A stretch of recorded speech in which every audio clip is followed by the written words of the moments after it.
Now we play a round called Harry Potter and the Wheel of News. This game involves Hugh, Andy, Frankie and Russell, so if you could make your way to the performance area, please. This is where we test our performers' stand-up skills. We spin our news generator, it settles on a topic, and anyone can volunteer jokes about the chosen subject. OK, here we go. Let's spin the wheel.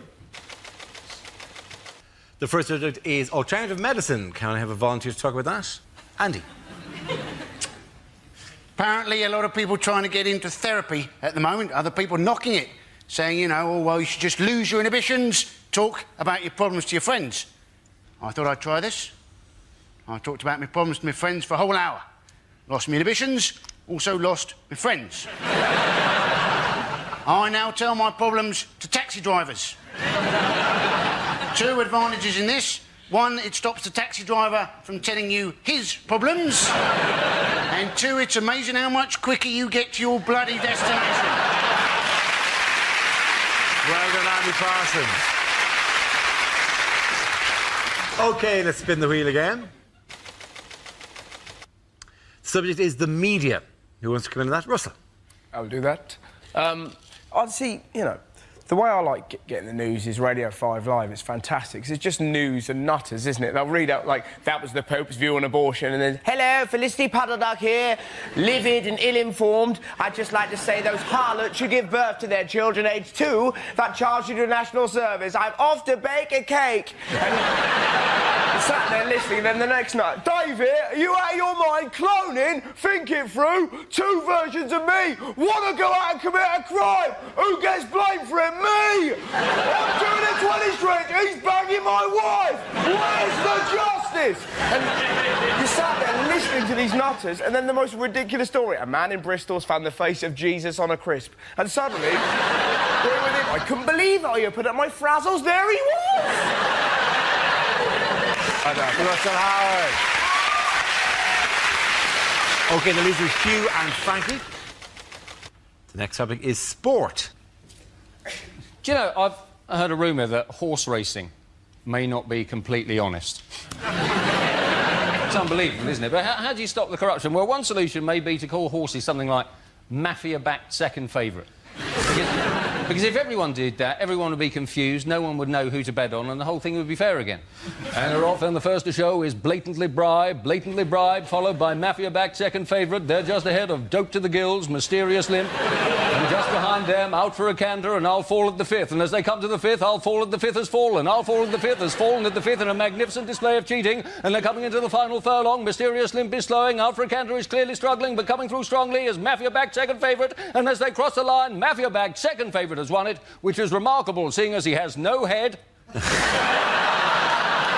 That's been left in someone's bed for tomorrow morning. Well done, you.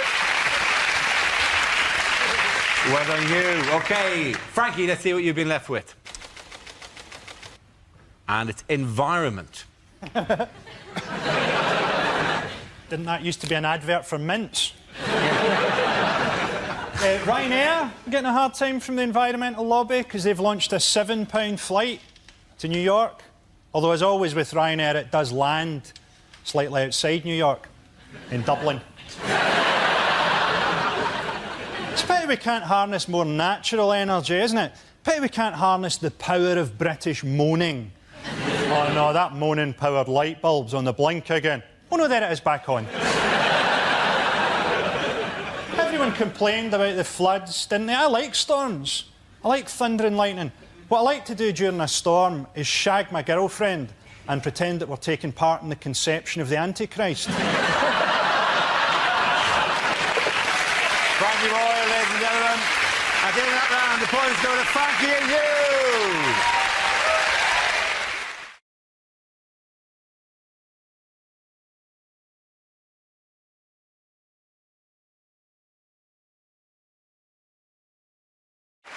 The next round is called Between the Lines. Rory and Hugh, can you make your way to our Mock the Week press pit?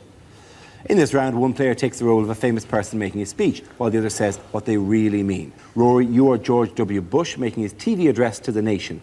Hugh, tell us what he's really saying.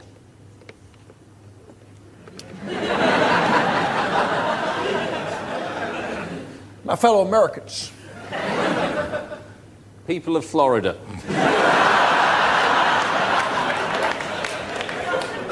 2 years ago, I declared that hostilities in Iraq were over. Unfortunately, nobody told the other side. See, we proved them wrong in Iraq. They said there was no link between Iraq and Al-Qaeda. There is now. What people have to understand is the problem was essentially our lack of intelligence.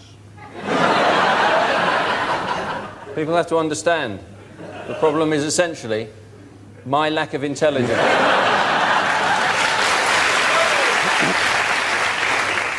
See, problem is people keep putting words in my mouth.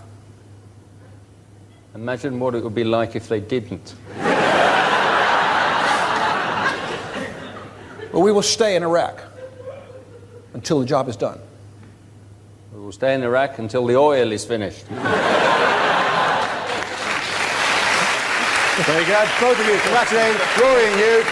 Points for everyone. Sit down.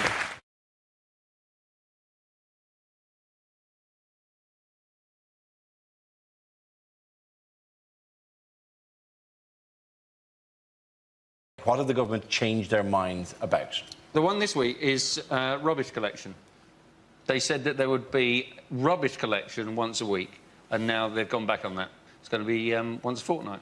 I've absolutely no idea why people are worried about their bins being taken away every week, because if you live in a city, a fox will take your bin away every night. This is the thing, this is a big thing, the urban foxes, or as they have them in Kensington, the urbane foxes. So I said to the rabbit, I should run if I were you, my young friend. Do not say to bandy pretty words with me, I shall have your pelt for a smoking jacket. Who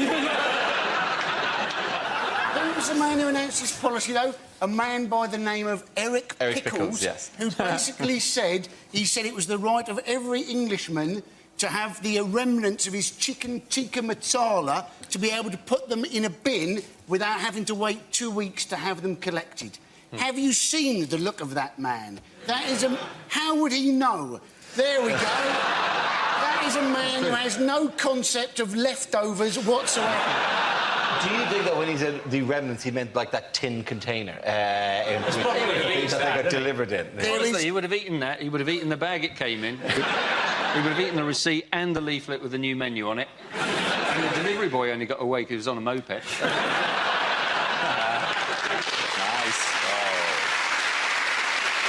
And Indian takeaway, you don't put in a bin anyway. Indian takeaway, you put in the bag that you got the Indian takeaway in, and then you put that next to the bin. You don't actually put it in the bin, so it doesn't matter. And what, surely it gets in the bin eventually. Surely the bag that the takeaway arrived in that contains the ticket, where does that go? I really need to clean my house. Do the foxes actually ring your doorbell and go, can we just come in? Because you can smell under the door that this is going to be great. Can we just leave for an hour? They're thinking of kicking me out. It is also one of the big advantages of a wheelie bin that you can do a U-turn in it. And race it. Have you ever done that? You ever done racing wheelie bins? No, I haven't. Well, you put a child in each wheelie bin. They're quite deep wheelie bins. How old is it? Exactly, yeah. They don't need to be seeing anything. You can have the lids closed. Do you even have to move, or do you just close the lid and go, oh, here we go, oh... And when they're sick, it's quite useful they're in a bin, to be honest.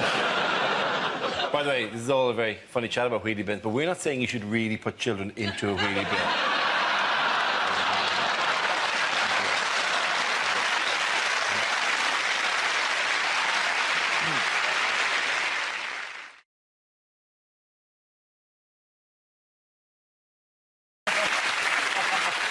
We start with a round called This is the Answer, What is the Question? On the board are 6 categories. Gina, which category would you like? Entertainment news. OK, entertainment news. The answer is 50 nights. What is the question? Is it how long does it take me to successfully build an IKEA wardrobe? Is it if an MP spent 1 night in a hotel, how many nights would he claim for? Is it how much of a start was Stephen Hawking given at this year's London Marathon? Oh, And so it begins! And so it begins! The show has been going 10 seconds. How many nights per year does the Queen sneak away to do karaoke? under the alias of Big Mama. Is it how many late shifts would you have to do at B&Q before you came to dismiss life as a grotesque pantomime? Is it dogs often go to fetch help when their master is in trouble? How long would you have to be lying dead before your cat gave a shit?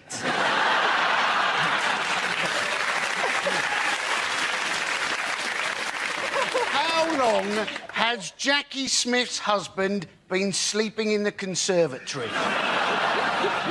Is it how long would it take Nick Park to film a Wallace and Gromit porno? Is it... I like that, only working at night. How long did it take Lady Gaga to perfect tucking her penis between her legs?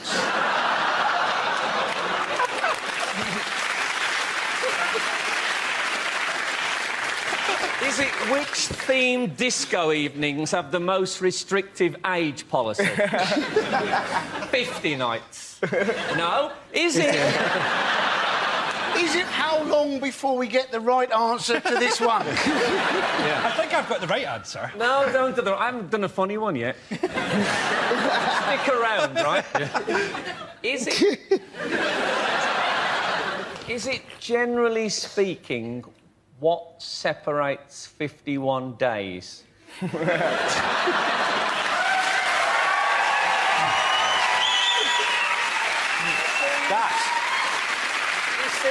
You don't have to be rude. Is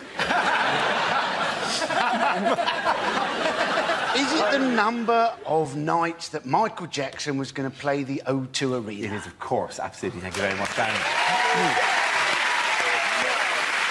The question I was looking for was, how many nights was Michael Jackson due to perform at London's O2 Arena before his recent death? This is the news of the King of Pop. The news of the King... you have heard this, I presume, somewhere.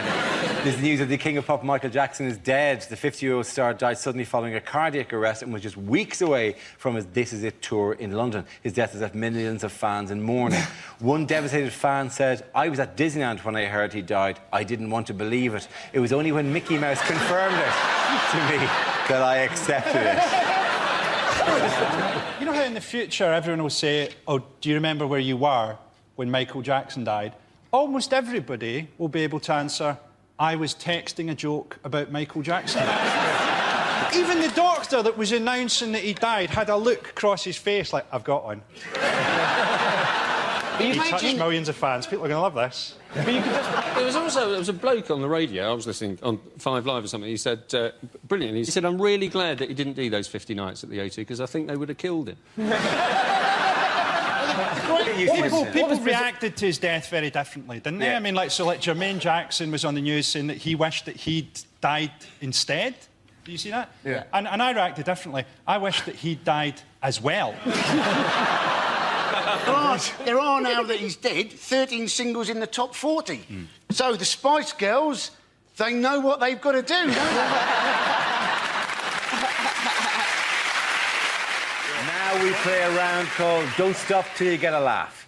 This game involves Frank, Andy, Frankie and Russell, so if you could make your way to the performance area, please. This is where we test our performers' stand-up skills. We spin our news generator, it settles on a topic, and anyone can volunteer jokes about the chosen subject. The winners are the people I judge who produce the funniest stuff, OK? Here we go. Let's spin the wheel. First topic is parenting. Who wants to come in on that? Andy Parsons. Getting quick. You may have seen that there was a woman gave birth recently who was 72 years old. That's not right, is it? You don't want to be a kid struggling to walk to find out your mum's in exactly the same state. But in this country, it's been more, isn't it? The young people who've been giving birth. Alfie Patton, supposedly a dad at 13 years old. And then they were saying, "Oh, no, he's not the dad," some people. I don't know what's going to happen to Alfie now. Maybe he's going to have to join Fathers for Justice. Hey, he's probably got a superhero costume, hasn't he? Thank you very much, Andy. OK, let's spin the wheel again. Subject is history. Who wants to come in on that? Frank. Let's do it. Yes, history. I think it's important not to trust history. Don't take things for granted. I watched that film, The Elephant Man, recently, and it suddenly struck me after all these years that the Elephant Man doesn't actually look like an elephant. He doesn't. The Elephant Man doesn't look like an elephant. If anything, he looks like fresh ginger. Now, obviously, if you're putting up posters trying to sell a freak show, you can't say, coming soon, the Ginger Man.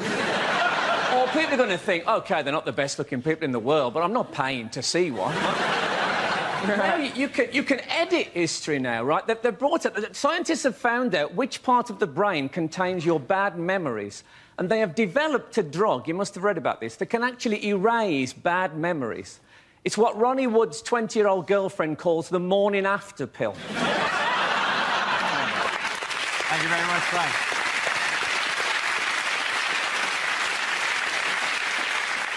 That leaves us with Frankie and Russell. Let's spin the wheel. Next topic is Britain's Got Talent. Frankie. Yeah, I actually watched this series of Britain's Got Talent, or as I think it should be renamed, How Bored Are Britain's Women and Homosexuals? Susan Boyle, to me, looks like Gordon Brown playing Mrs. Doubtfire.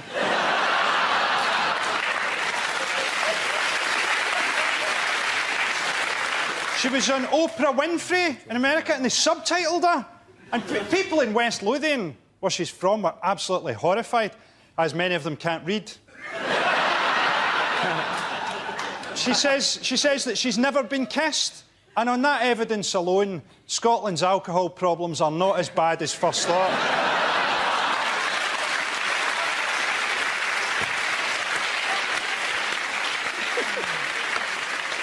OK, let's see what Russell's been left with. Let's spin the wheel. OK, the topic is human behaviour. Some things you can't help doing. Do you find this? Like, if you get a cold can of Diet Coke, it's not enough for you to go, that is freezing. You have to find somebody you love and put it on their face. You can't... You don't do that with any other food. This soup's boiling in your eyes, but... For some reason, you become a fizzy torture. All right, Mum, Fanta, to the knee! We're all fairly peculiar. Sometimes you think weird thoughts. I was in Tesco the other day. I was offered a bag for life, and I found myself going, I can't commit to that. You know? I don't know what bags are going to be like in the future. I feel like a tool if I got a plastic one in 2024. People go, I've got a new bag. It packs itself and speaks Spanish. Piece of shit. What can you do? I can suffocate a child. That's all you're good for. He can speak Spanish. I can hurt your hands on long journeys. Well done, Russell. Points there go to Andy and Russell.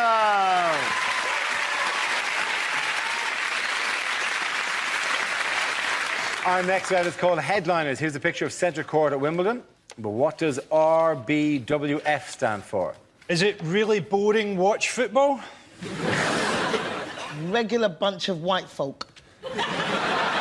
Is it? Russin' bussin' winner Federer. Bussin' winning Federer. What's that, then? What is that? Is that like I think that's from Scooby-Doo. As Captain Caveman commentating on... Is it replace balls with fruit? All right, let's move towards the correct answer if we can, really please. both Williamses fellas? Is it simply rich bastards watch final? There's a touch of that, all right, yeah. Excellent. More tennis for the people. Yeah. For those, is it record-breaking Wimbledon final? It is record-breaking Wimbledon final. Thank you very much. You'll watch it? We excited? Do you know the most amazing thing about the final? Tim Henman commentating on the final. What does he know about it? To be honest, none of us were interested. As soon as Murray got knocked out, we weren't bothered. And it was hilarious how fickle we were. We were like, come on, Andy, do it for Britain. Game, set, match, Roddick, you Scottish bastard! Straight away. Andy Murray, I think, is, like we've got to admit, is a brilliant British number one. Yes. We're not taking anything away from him, but let's not forget the British number two is actually Adrian Chiles. And the number three is just the concept of disappointment. For many years, there wasn't a British number one. It just started at two. Did you see the other British guys that got knocked out in the first round? Some of those guys turned up with snooker cues. I mean, you're right, Frankie, because I, in fact, had 2 weeks at the David Lloyd Tennis Centre, and I'm now Britain's number 6. At the end of that round, the points go to Frankie, Hugh and Gina. Now we come to our final quickfire round called Scenes We'd Like to See. This is for everyone, so if you can all make your way over to the performance area, please. I caught ideas for scenarios we'd love to see, and the performers come in with their suggestions. Right, here we go. The first subject is things you wouldn't hear from a weather forecaster. The Met Office have issued a weather warning. They've told the weather not to do that again, or there'll be trouble. Temperatures could rise to 31 degrees. Shit, I've left my baby in the car!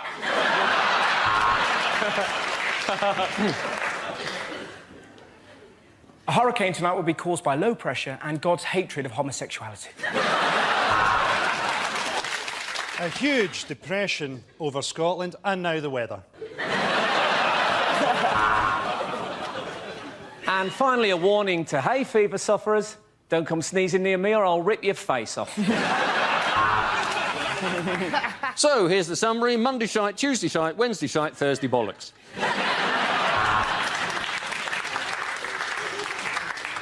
The humidity's rising. The barometer's going low. Tonight, for the first time, just about 10:30, it's going to start raining men.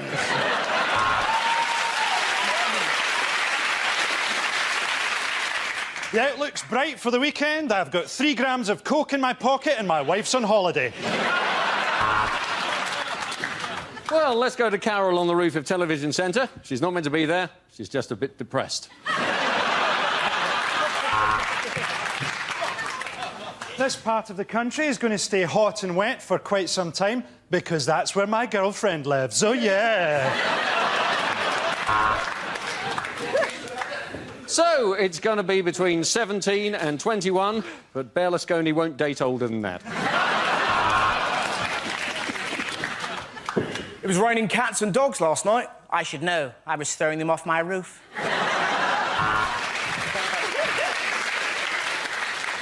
What are you watching me for? Look out the fucking window. It's going to be cloudier tonight. I love those German birds. What do you care what the weather's going to be like? You look shit in all your clothes. The next topic is deleted lines from Star Trek. Kirk to Enterprise. OK, how about if I stand over here?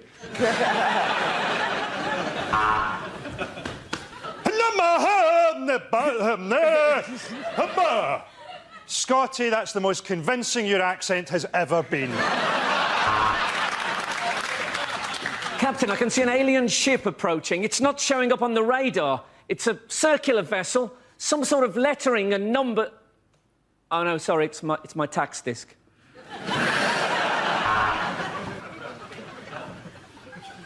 I have no emotion.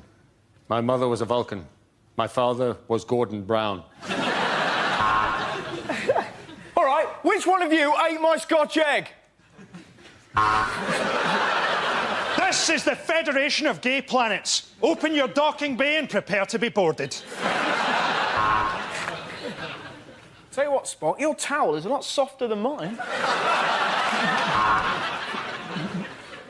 Captain's log. Just seen some aliens. OMG. WTF. LOL. Smiley face. Who are these terrifying aliens? You can't call them that anymore, Captain. It's Uhuru and Sulu. Welcome to the SS Enterprise, Mr. Eccleston.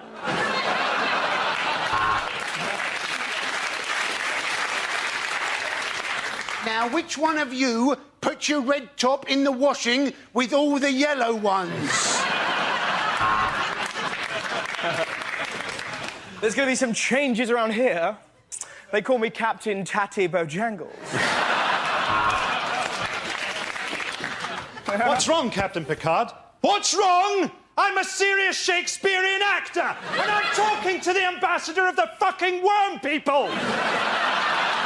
At the end of that round, the points go to Russell, Frank and Andy.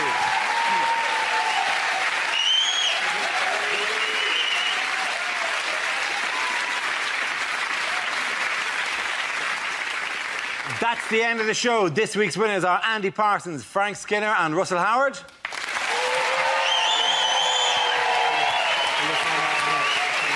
Commiserations to Frankie Boyle, Hugh Dennis and Jeannie Asheray. Thank you for watching. I'm Dara Breen. Good night.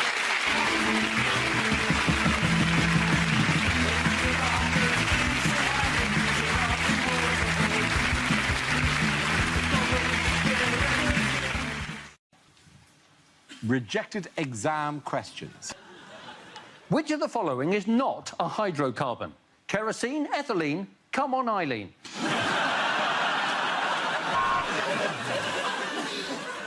Welcome to your French exam. It's exactly the same as your English exam, but with tongues. Postgraduate sociology. Your degree is good for driving a cab.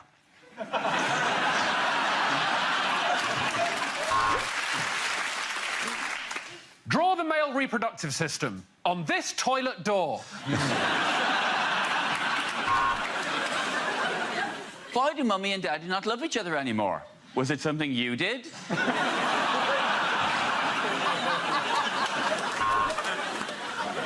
Eton College A-Levels, question 1. Is this the question your teacher showed you last week?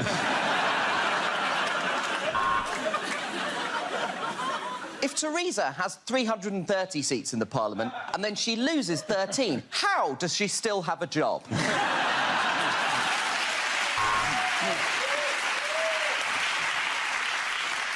Biology practical question 1. Cock or ball?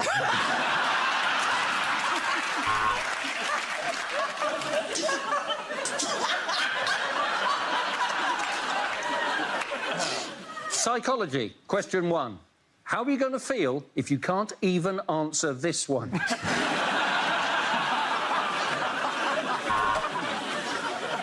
Cornwall has no capital. False or true?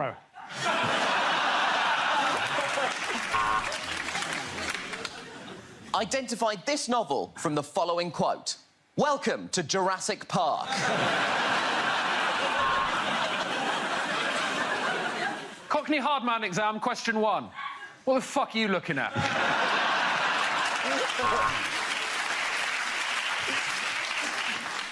Theology. Is there a God? You'd better hope so. Look at this next question.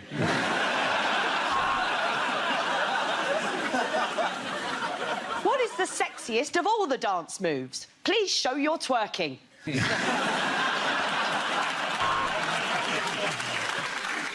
Nuclear physics A-level. Mark on a map where Guam used to be.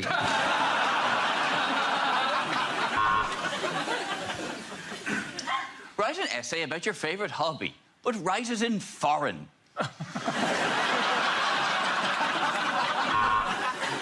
Who predicted the first fridge? Was it A, Nostradamus, B, Prepostradamus, or C, Defrostradamus?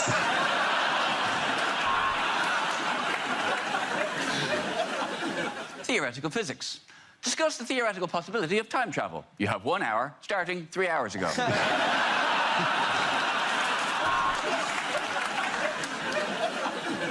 Advanced bullying question 1. Dickhead says what?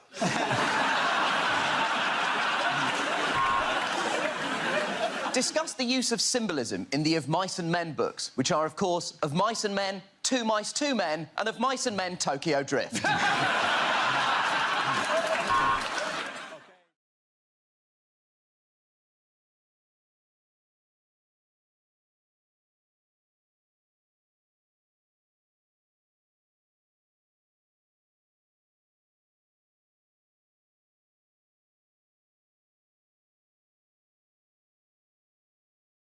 Our next round is called Newsreel. We play on a recent piece of footage featuring people in the news and ask Hugh to suggest what might be being said. This week's clip features Boris Johnson and David Cameron.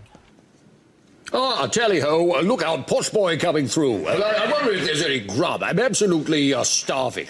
Now, remember why we're here, Boris? We're here to reassure the public about spending cuts, not just so you can eat. No, but look, there's cake. There's cake. There's loads of cake. I love cake. They've got all sorts of cake. They've got pink cake. They've got blue cake. What am I? Am I pink? Am I blue? Am I pink? I've never been pink. God, I sound like William Hague. Anyway, all the cake's on cameras. He's got loads of cash from the spending cuts. Actually, this is the last £10 left in Britain, so we'd best be careful with it. Well, I want a meringue. I love a meringue. I love all the cream in a meringue.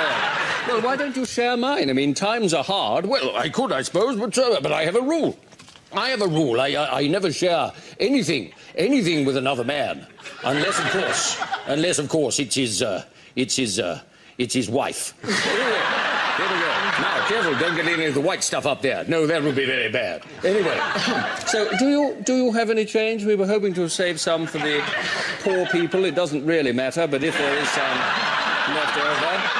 £3, lovely. That's absolutely perfect. God, there's a big crowd here. I wonder if I could do them for the congestion charge. They absolutely love me for the congestion charge. They love my blonde-haired buffoonery. They love me. They love me. Come on, Boris. Oh yes, they love me, and they love me when I'm riding my bike. That's what they really love. Yes. Oops. There we go. That's the Pakistani betting syndicate satisfied. Oh look, lovely. Sticky fingers. Yes, I love a sticky finger. That's not the first. Oh, look, a genuine Cockney. Hello, how are you? Oh, Lauren Lummy, who shot Cock Robin, apples and pears. Down the old chimney and Mary Poppins, the Cray twins, innit? I'm sorry, I have no idea what you're talking about. Well done, you.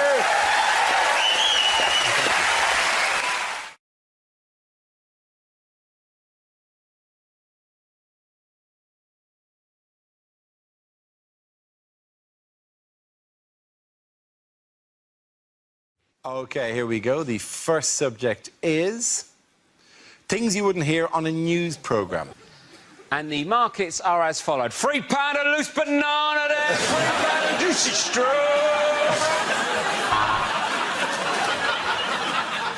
Well, he went in half an hour ago and he still hasn't come out, so I can only assume he's having a very big poo.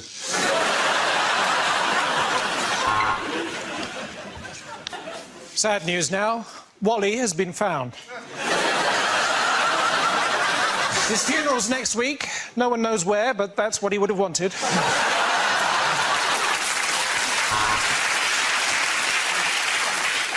As I stand here in this village where the water is ridden with disease and human faeces, we have to ask ourselves one question. Why did I choose to wear flip-flops?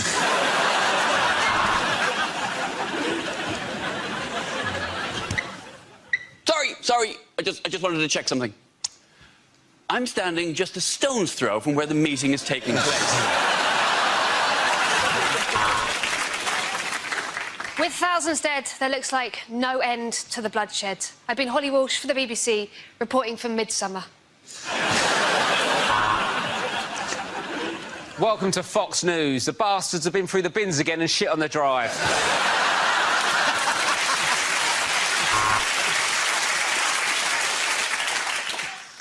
And the Italian wing of Heinz soup has been put into administroni.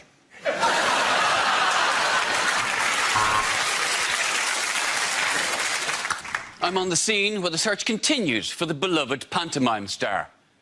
What's that? He's where?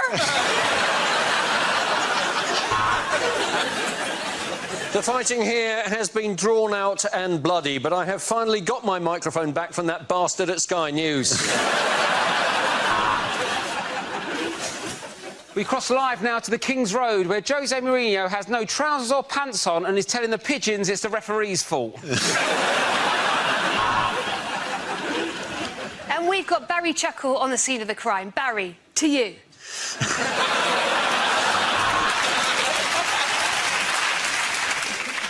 It's not good news. I've just been talking to the American ambassador and I said to him, surely now Osama bin Laden has gone from terrorist to martyr.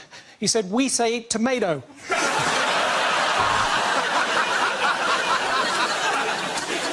Is there sexism at the BBC? Let's ask Sally Johnson, who's our lovely smiles and pretty cakes correspondent. This is the first time I have reported from the Pamplona Bull Run. Fucking hell!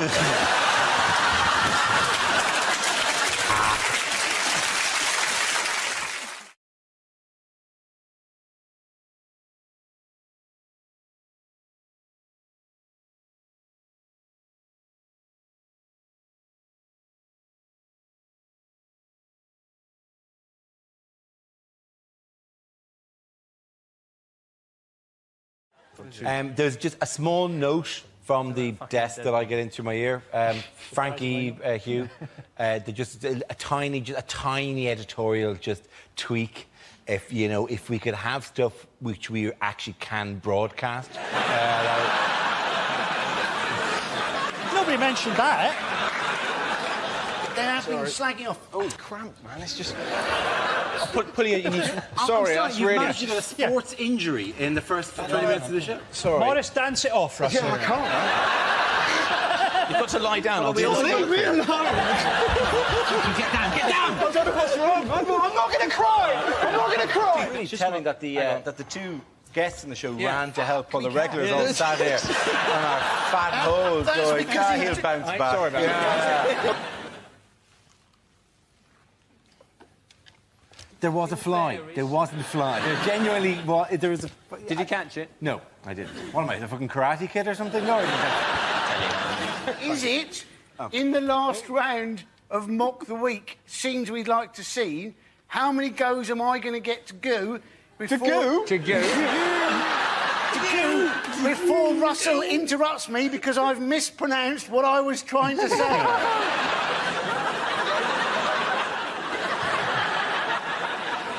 You three, particularly like that look like the evolution of man. They could be walking like that. We'll have to turn that way.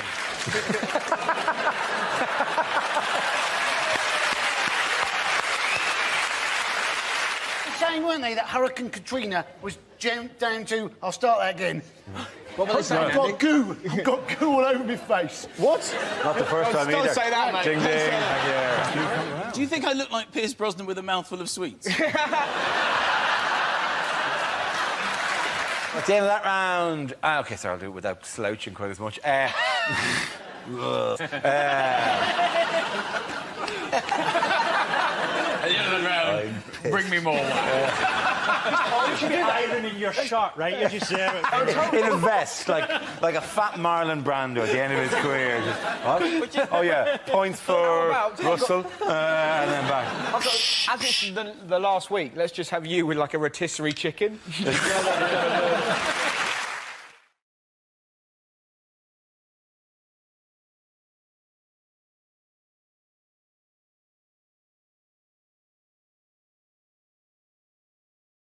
In space news. Oh, I'll say this. In space news. A question from me now. In space news. What has been concerning scientists this week? Oh, is this really space news, or is this just something Brian Cox has texted you? Brian Cox doesn't text him anymore, does he? He doesn't anymore. We've had a conversation about it. Brian and I got kind of close and Ed got angry. He has to text me, and I will pass it on to Darren. We have come to this arrangement. I'm quite the prize. Oh, gentlemen, do not fight over me. Yes, I love it when you do that accent, Darren. Okay. Well, supposed to be my Southern Belle accent. I missed it by something.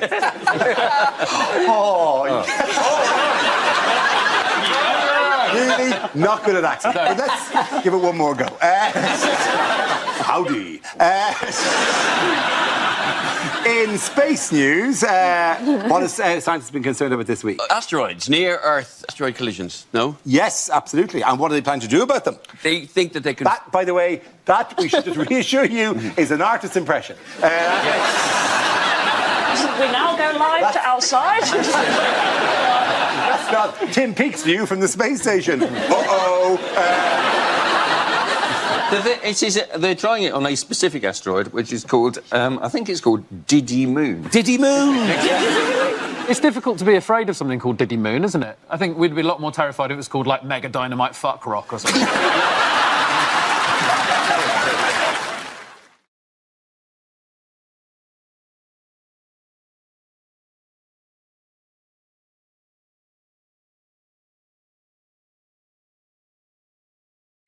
Things you wouldn't hear on the radio.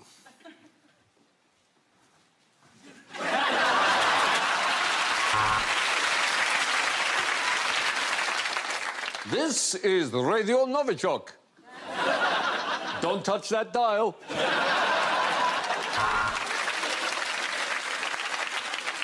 Give yourself a spray of Lynx Africa, open up a can of Relentless, sit back in your cargo shorts and relax. This is Virgin Radio.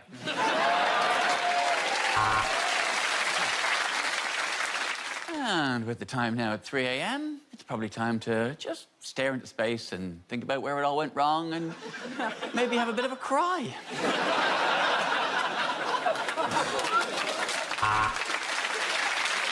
Yes, yes, yes. Coming up, we have got some of the sickest tracks from some of the illest artists around. This is Karaoke on Hospital Radio. Well, today on The Archers, Daisy gets a bolt from the blue when she unexpectedly wanders into an abattoir.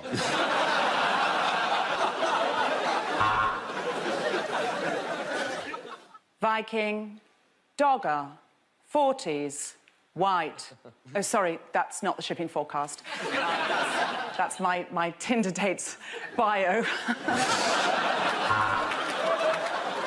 At number 2, that was Ed Sheeran with Galway Girl. And now at number 1 for the 50th week in a row, Ed Sheeran with Galway Girl.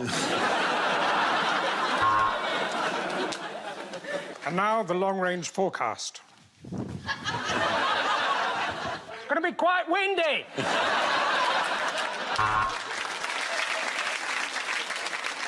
We welcome you to Radio 3. That's right, just you.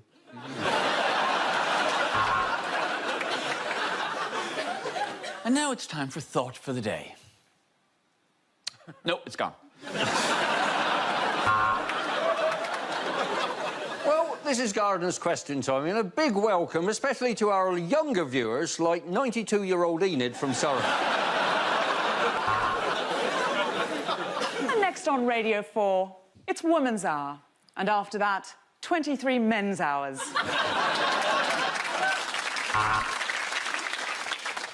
Must have coffee. That was first thought of the day. On Jazz FM, it's a new entry at number 1. It's Skibbity-bap-bap-bibbity-bap-beam. Sorry, I was having a stroke. It's Ed Sheeran, Galway Girl. Boris Johnson is joining us on the couch this morning. He's not a guest, it's just that's where he slept last night. The shipping forecast. There will be shipping.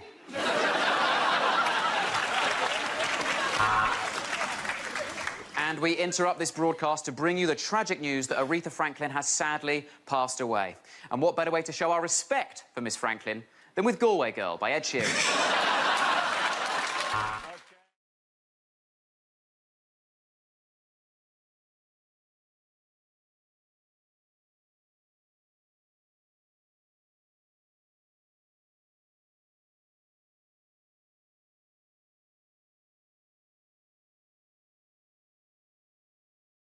Next topic is politics. Who wants to come in on that?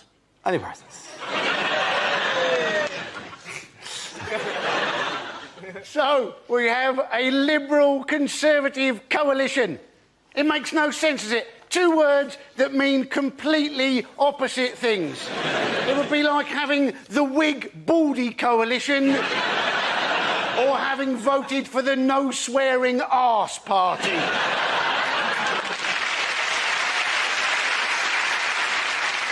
We have a new Foreign Secretary, William Hague. I don't think he's going to be taken seriously, is he?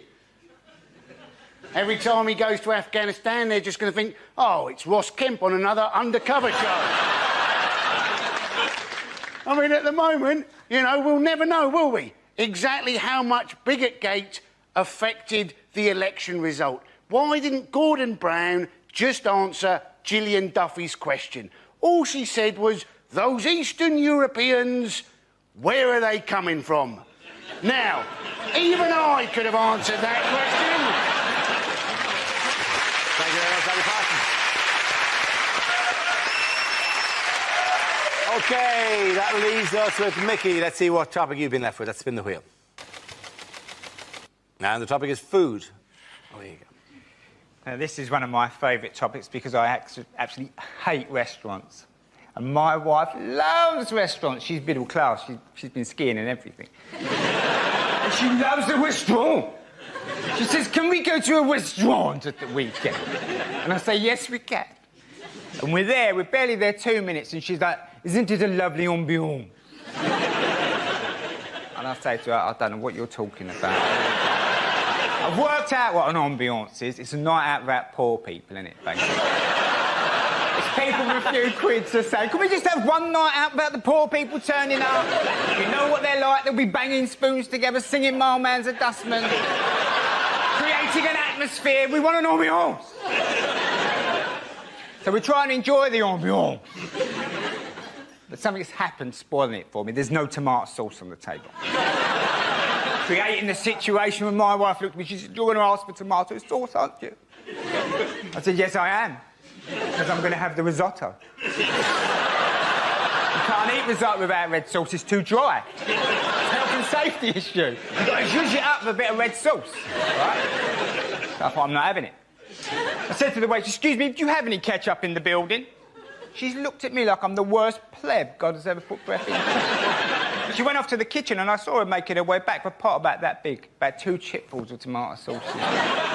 I thought, oh, here we go. She's tried to put it down and walk away like she's doing a drug deal or something. And I stopped her. I said, hold on, love, don't rush off.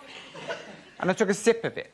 And I looked at her, I said, yes, I'll have a bottle, please. Thank you very much, Mickey. Well done.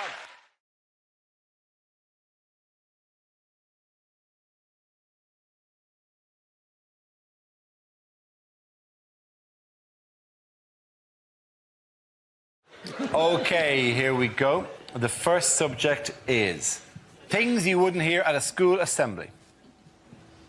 OK, today we're going to have a special outing. So, Miss Williams, if you'd like to tell everybody why you're a lesbian.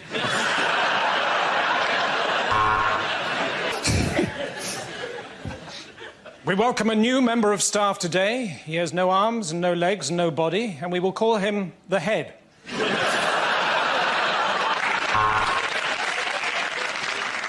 Would whoever's milkshake is bringing all the boys to the yard, please stop it. I'm sorry to keep you waiting, boys and girls. I've just had a shit the size of a baby seal. If you are found in possession of cocaine, you will be given 100 lines. No, wait. And today in the after-school club, we're going to be using paper mache to make a mother that actually loves you enough to pick you up at 3 o'clock. I'm delighted to say that during the summer holidays, Mr. Wang married Miss Kerr.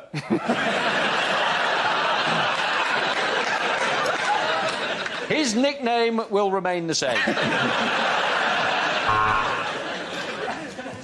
A wise man once said, boys and girls, that if you try your hardest, you can fulfil your dreams. Generally, that's true. Not for you, though, Tom. You can't read. So...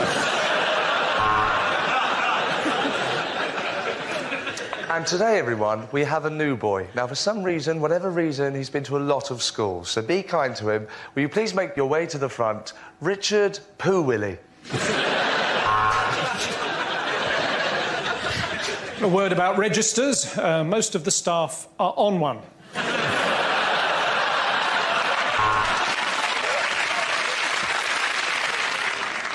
So that is how you put on a condom. But, sir, shouldn't you have used a cucumber? Not with that E. coli kicking around. Sorry I'm late. I just had a bit of a run-in with an interactive whiteboard. It told me to fuck off. I've had all your mums. The next topic is unlikely things to hear on a TV talent show. Tonight, I'm going to be climbing a step ladder.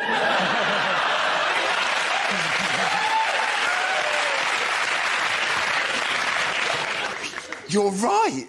I can't sing. Thanks. I'd like to dedicate this song to a friend of mine who was run over last week and is in hospital. The wheels of the bus go round and round, round and round.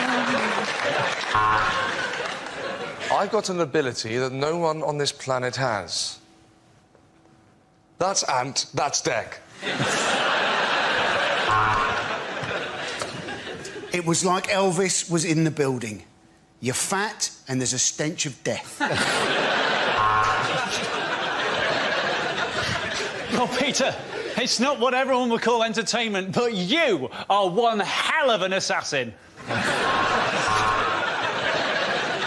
I thought you hit the high notes really, really well. Be interesting to see if you can still do that when I haven't got your nuts in a clamp.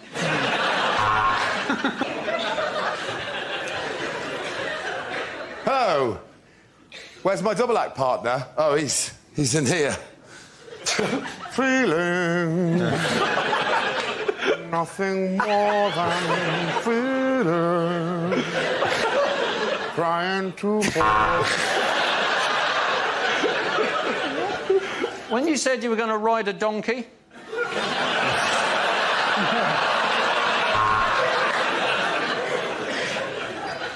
Yes, I have been on the show before. I was once trapped in somebody else's underpants, going, feeling.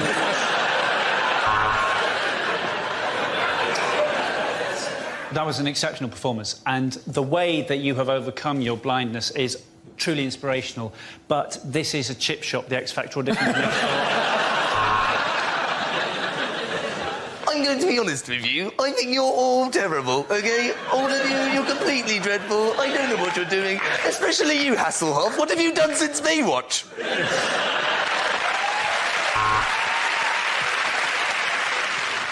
And as well as that, I can unzip the top of my head. It's where I keep my pyjamas.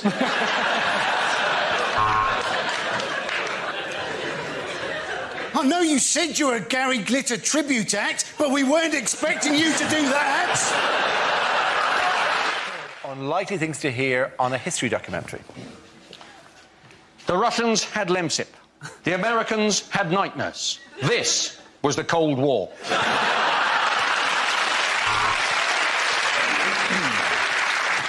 And it was in this humble florist that the War of the Roses began. Guy Fawkes' bid to blow up the Houses of Parliament failed when he realised his body was made of jumpers and his head was an old football.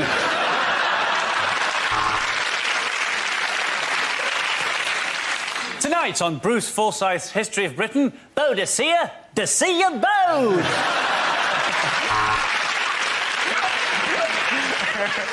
Horatio Nelson, one arm, one eye. A tragic example of what can happen if you fall asleep and someone finds your organ donor card.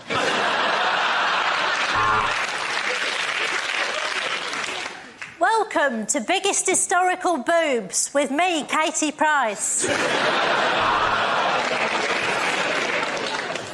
Tonight, I intend to find out exactly what did happen to Hitler's other ball. And my search begins right here in the Albert Hall.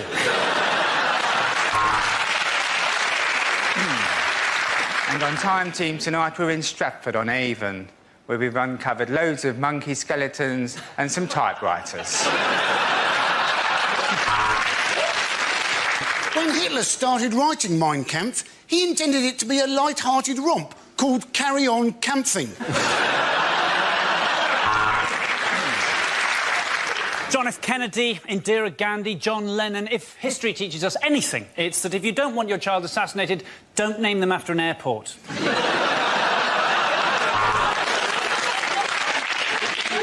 To be honest, I'm not interested in all this old nonsense, really, but since the end of Blackadder, the work's been fairly hard to come by.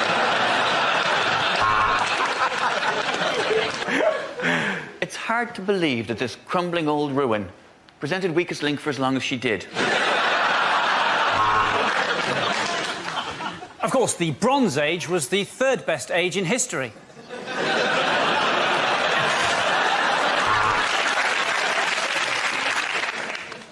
And now the documentary that every Channel 5 commissioner has dreamt of. Did Hitler sink the Titanic? We've been digging in this field in Hampshire for 3 weeks, and we've found this one piece of crockery, which tells us we desperately need to get laid. OK, the next topic is unlikely things to hear over a tannoy.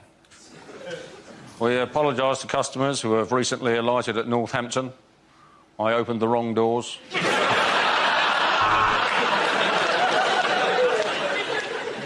Could all the people shopping here at Asda please accept that you are piss poor? Clean up required in the magazine aisle between loaded and nuts. Would the parents of the lost child please pick him up from the meeting point? Madonna is trying to buy him.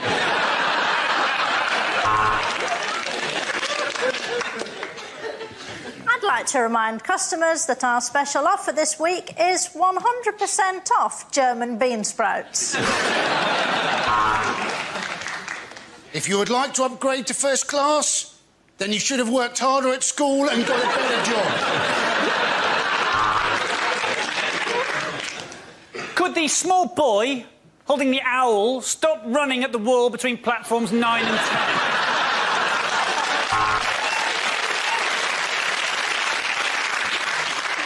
Would the man on pump number 4 please remove the nozzle from the backside of the man on pump number 6?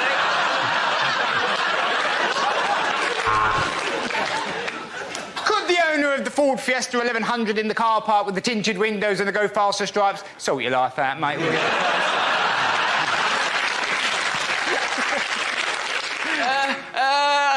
I can't remember what the code is.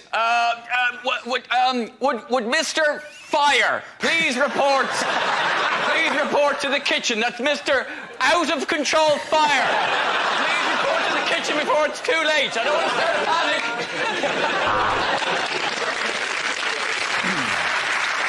The train now approaching platforms 3, 4 and 5 is the derailed train from Swansea. Would the owners of a black Jaguar please move it as it's attacking the customers? This is your captain speaking. You can now turn on your mobile phones as you'll need to text your loved ones goodbye as we plummet into the sea. Unlikely lines from a superhero film. Worry not, Procrastination Man is here. Where is everybody? What's with all the blood?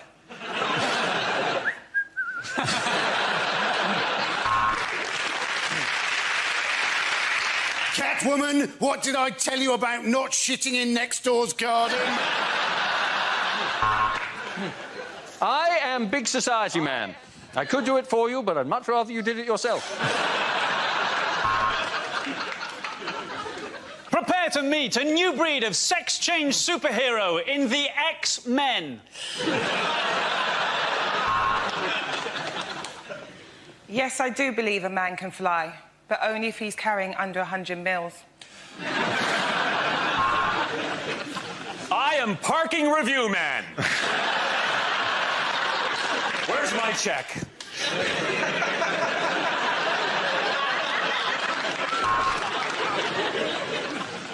Wow, Iron Man, how did you get all the creases out?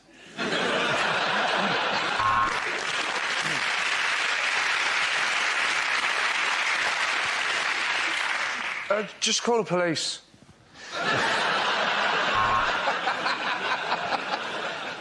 Is it a bird? Is it a plane? Well, if you don't know that, what the hell are you doing in air traffic control? What use is a spider's web against me, Duster Man and Hoover Boy?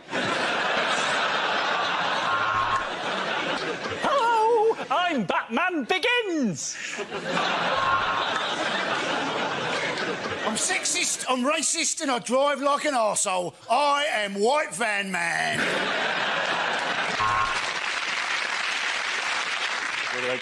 Should I do... Yeah. Yeah, you're doing it. This is part of it. Oh, shit. Okay,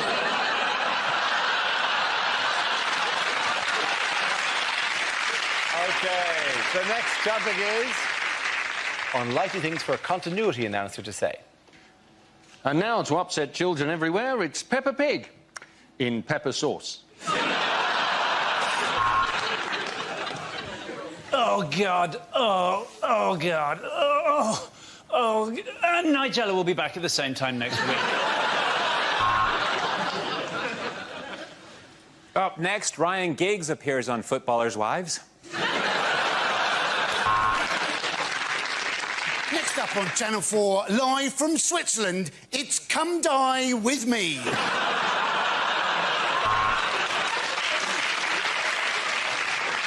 And now for a special episode of Planet Earth, where 6 chimpanzees will watch David Attenborough have sex. And now is the time I have to be extremely careful, because the next programme is about Roald Dahl, genius behind Willy Wanker's Chuck Bollard.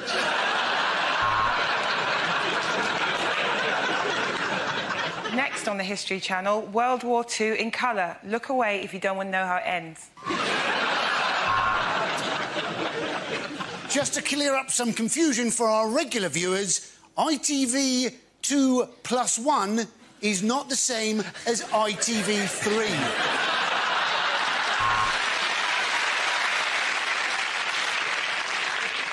First, though, there's a serial killer on the loose in Balamory.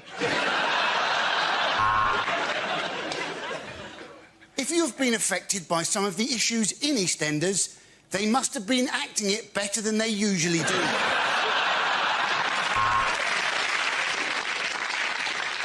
And now, Gordon Ramsay's Kitchen Nightmares for the hard of hearing.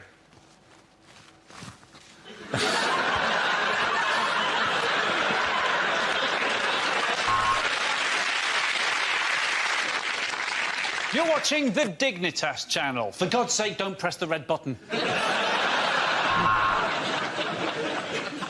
Next up, it's Bargain Hunt, which is also rhyming slang for the bloke who presents it. Right now, Kate Humble's in the lambing shed. Oh.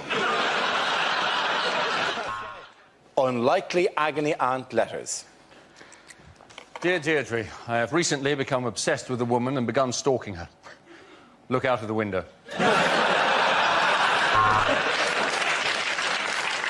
My partner won't give me oral sex, which is really annoying, because that's the only reason I formed the coalition with him in the first place.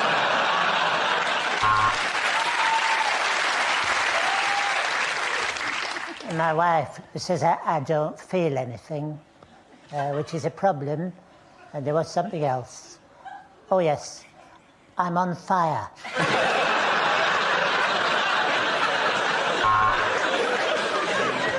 I'm 26, my girlfriend's 36. Is 10 years too big an age gap? Because her daughter's 16, she's a right little soul.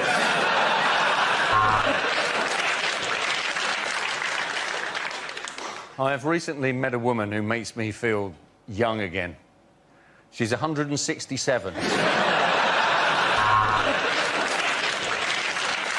Dear Deirdre, I'm from Nigeria, and I'm fed up of Mickey Flanagan mocking my accent.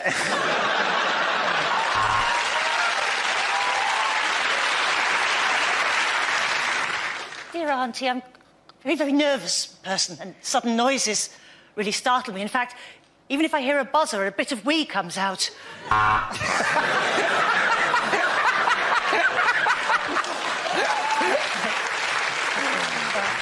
My mates are all getting into drugs, but I don't know what to do.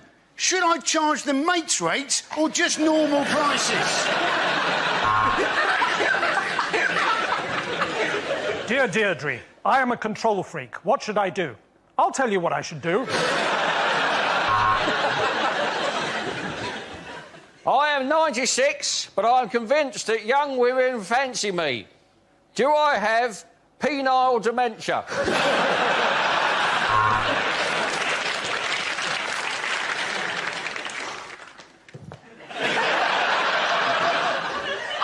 to come and see you for a long time, but I can't get out of the chair.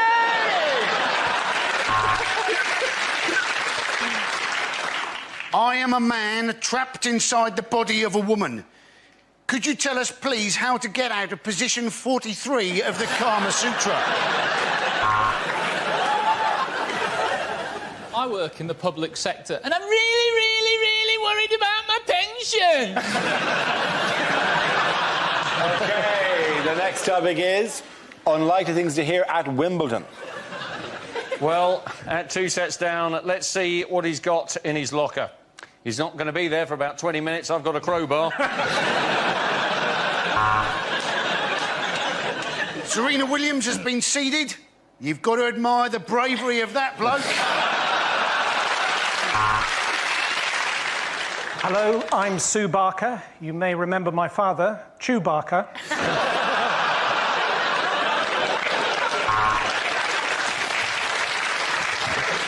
Well, they say that the All England Club is a bit behind the times, and that's why this small boy has just had his hand chopped off for stealing a strawberry.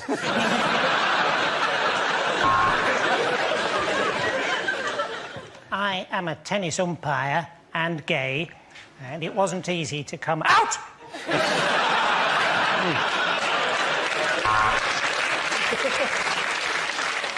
What a fantastic slice, but I do think the All England Club will insist she wears knickers again next year.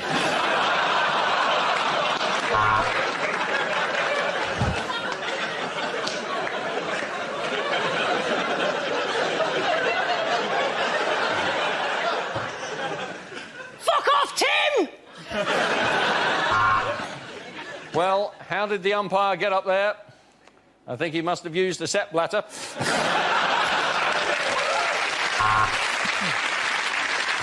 Of course, this year the British players play a lot better. If we look at this graph, we see huge biceps and an angry... Sorry, Steffi, wrong graph.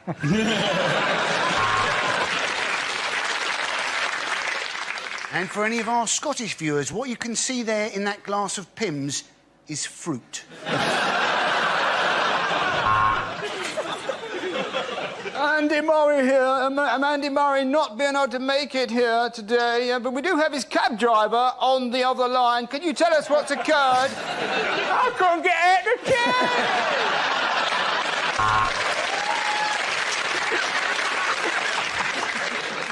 And the mound has taken a real pounding in the last fortnight.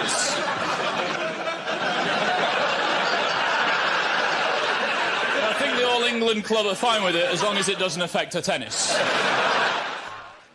Unlikely questions from this year's exams.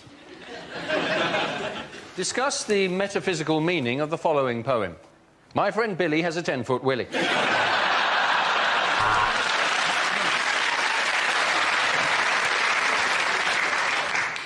Would you like this exam to be A, multiple choice, or not? The Bronte sisters. Shag, marry, push off a cliff.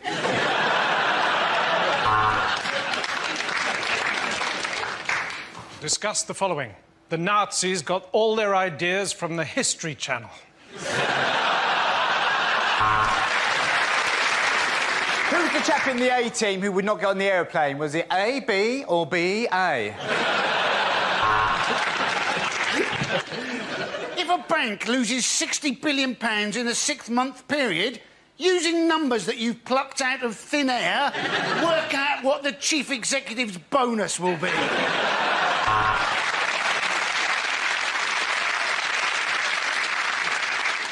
Napoleon, a small man or a long way away?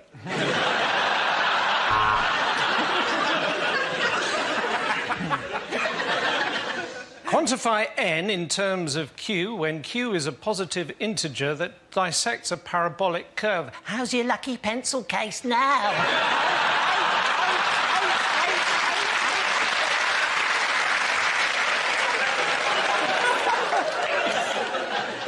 What's the name of that round thing that they throw in the Olympics? Discuss.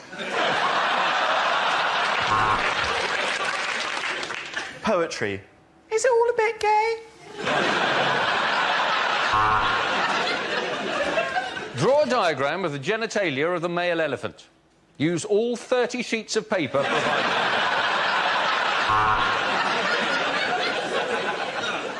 Biology. Without singing, what is the knee bone connected to? Explain the use of juxtaposition in Macbeth. Alternatively, write down everything you know about Macbeth in a blind panic because you've got no idea what the word juxtaposition is. Drama. Question 1. What was it that first made you want to become a waiter?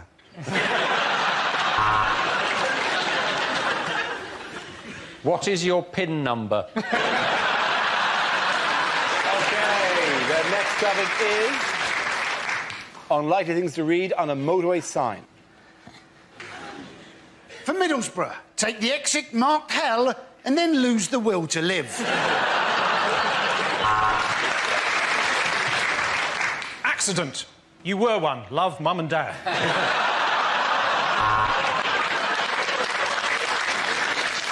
When lights flash, dogging is about to start.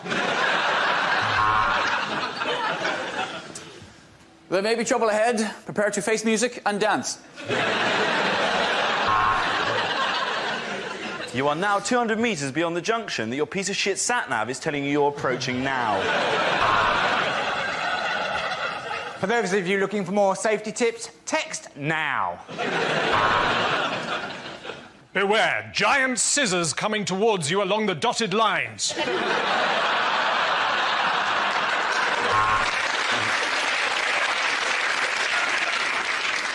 Turn on lights in tunnel.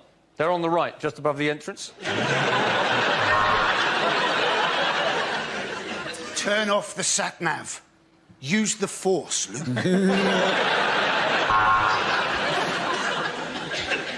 The North, where the men are real men, and so are quite a lot of the women.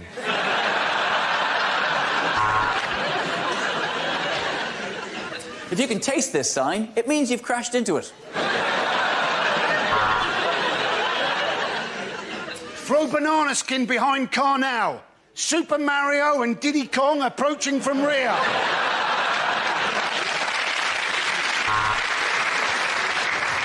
There was a young man from Preston who tried to drive to Heston. The sign wouldn't rhyme and he ploughed into the back of a juggernaut.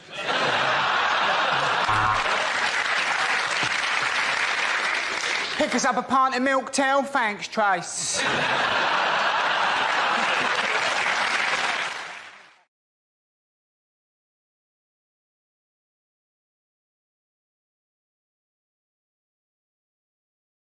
We come to scenes we'd like to see, so if everyone can make their way over to the performance area, please. I'll read out this week's topics and then we'll see what our panelists can come up with. OK, here we go. If you do that in as fucking shambolic a way as possible, that'd be really helpful. Of course we'll get them to do it all again. Now we come to scenes we'd like to see, so if everyone can make their way over to the performance area, please. I'll read out this week's topics and then we'll see what our panelists can come up with. If you could manage to do that less sarcastically. Now we come to scenes we'd like to see, so if everyone can make their way over to the performance area, please.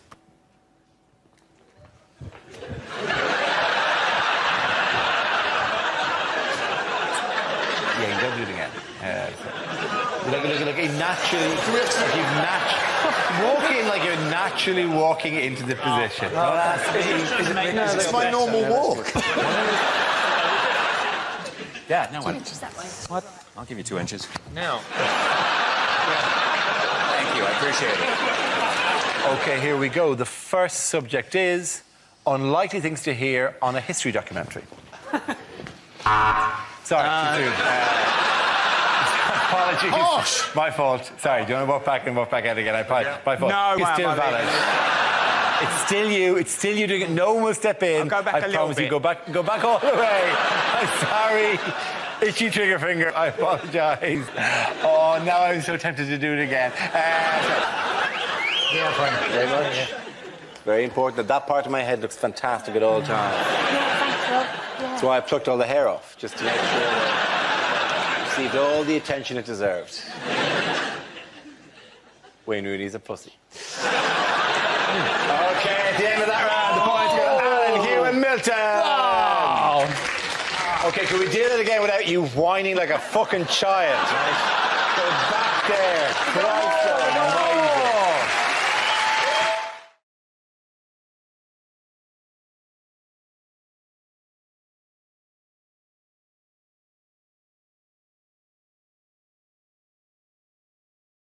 Now we play a round called Four Horsemen of the Apocalypse.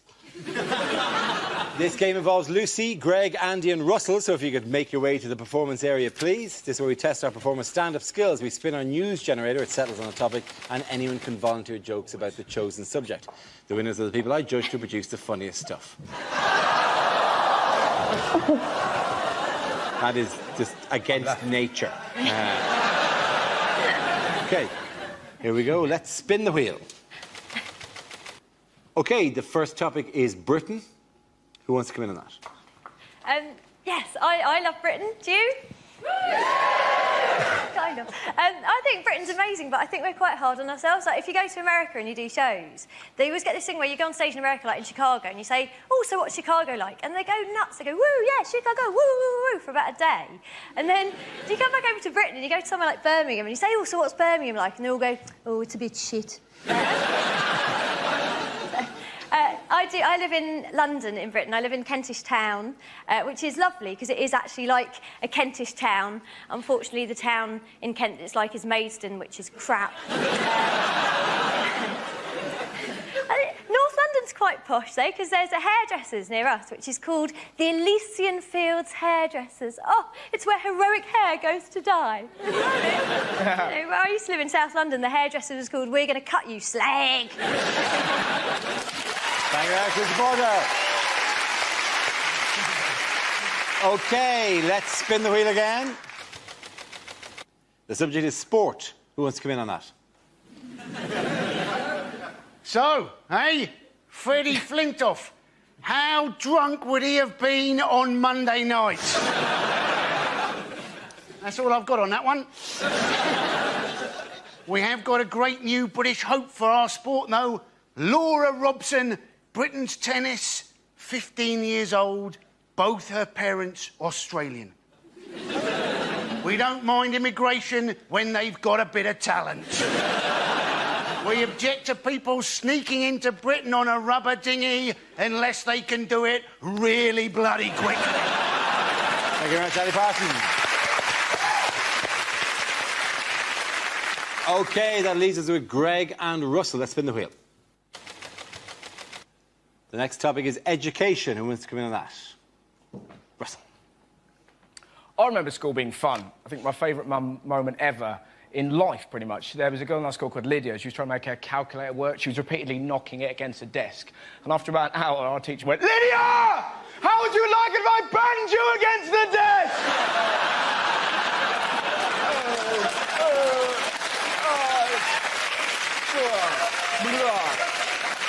It's the greatest day of school. But now it's more sinister, isn't it? Like, they're now talking about teaching 5-year-olds sex education. Of course, people are very angry. It's disgusting! It's too much! Like, calm down. Not going to teach them technique. This is how I like to do it, kids. That's right. Kids aren't going to run home, put dolls around a toy car and go, look, Mum, they're dogging, they're dogging. It's going to be some poor teacher trying to talk to 5-year-olds about love. Can you imagine a harder job? Hello, children. I'm here to teach you about love. Good luck with that, mate. I'm off to lick that tree. Thank you very much, Russell.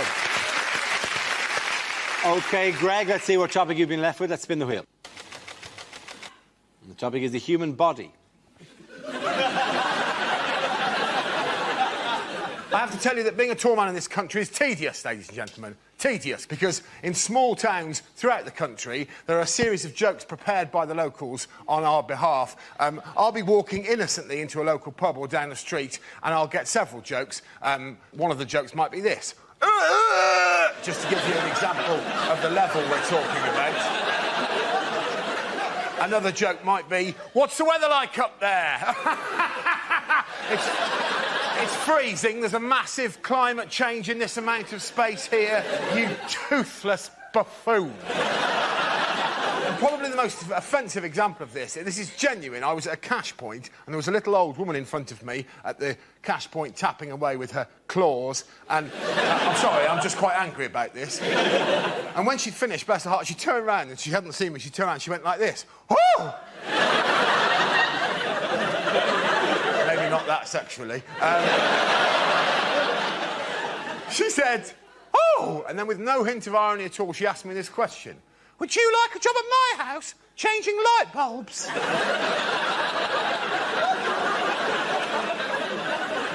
No. No, old woman. I have plans of my own. Now, get out of the way of the cash point. 20 minutes is long enough for you to have worked out that that's a Tesco club card. Thank you very much, Greg. At the end of that round, the points go to Greg and Lucy.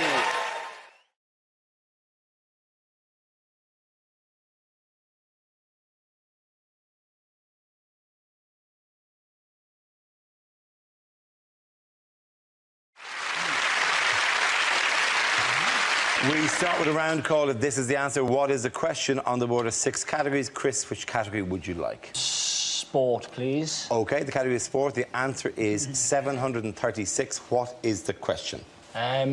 Is it Tom Daly's bedtime? On which page of your home insurance does it say that they never pay out for anything ever? Is it how many hours in a row has Claire Balding now been awake for? Is it the only item at his local takeaway that Eamon Holmes hasn't ordered? And that is spring water. Yeah. Is it how many people have seen Keith Lemon the movie? Generous. Is it? Generous.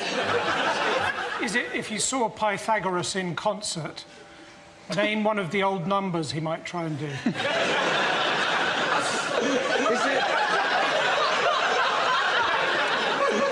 Is it how many Cocoa Pops does Rain Man have for breakfast? 736 Cocoa Pops. 736 Cocoa Pops. Is it the number of Americans aware of the Paralympics? Is it what would Emil Heskey's squad number be at Barcelona? Is it how many energy-saving light bulbs do you have to turn on before you can change an ordinary one? Is it how many calories does the average man burn off while having a proper think about Jessica Ennis?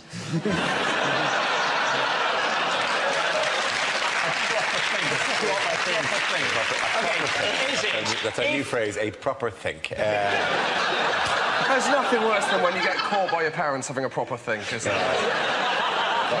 I thought you were studying for your exams, and no, he was having a proper think. It makes put a new complexion on. Go to your room and think about what you've done. It's going to bring towards the correct answer if you can. When reading the letters page of the Daily Mail, what year does it feel like it is? Is it the amount of athletes that took part in the parade this week? Absolutely right. Thank you very, very much. Yes, the question I was looking for is how many Team GB athletes took part in the Olympic and Paralympic victory parade in London on Monday. According to the British Olympic Association, 736 athletes celebrated their record-breaking medal haul in front of over 1 million spectators. The victory parade was made up of 21 floats and featured a fly past by the Red Arrows. Did you watch? What else can the Red Arrows do if they don't fly past? Presumably walk past in formation. Everybody loves the Red Arrows, don't they? Everybody really loves the Red Arrows. You think how much better people would feel about our unwanted intervention in other countries if we bombed them using the Red Arrows.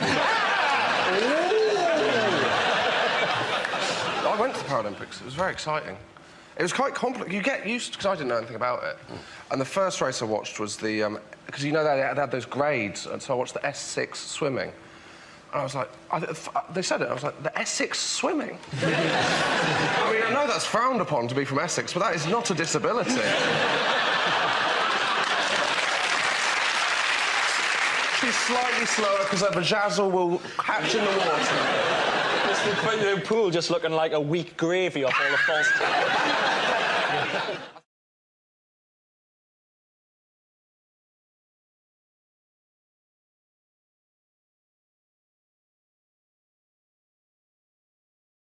The next topic is unlikely things to hear on a TV business show. Well, the footsie has had its best day since March. It went shopping, had lunch with friends and took in a show before shagging a complete stranger it met in a bar. Our invention lets you know whether or not a girl fancies you. We call it beer. OK, Dragons, I've developed a system that lets you get your own seat on the bus, and it involves talking slightly too loudly, then pitching yourself.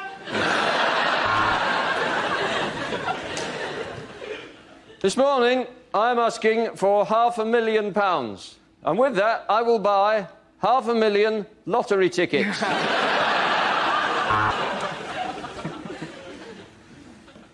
Good evening, Dragon. Oh, jeez, what the hell is that? That's Evan Davis, the host? I'm out. OK, we may have lost some money promoting Michael Jackson 02, but let's face it, I've just signed a deal for the new Oasis tour. Hello and welcome to Working Lunch, a show for people who are so good at business they're sat at home watching the TV in the middle of the fucking day. Dragons, I have 3 words for you. Reggae, reggae condoms. The last task was easy, and yet you cocked it up. I only asked you to blow the bloody doors up. This week, the Dragons meet a retired Nigerian brigadier with an offer that sounds too good to be true. Today, there was a hard drop on the footsie, and I got a bruisey on my handy-wandy. This week, the apprentices face their toughest task ever, selling the shite Sir Alan actually makes. OK, Jim, right round. The point's going to Frankie Hughes Stewart.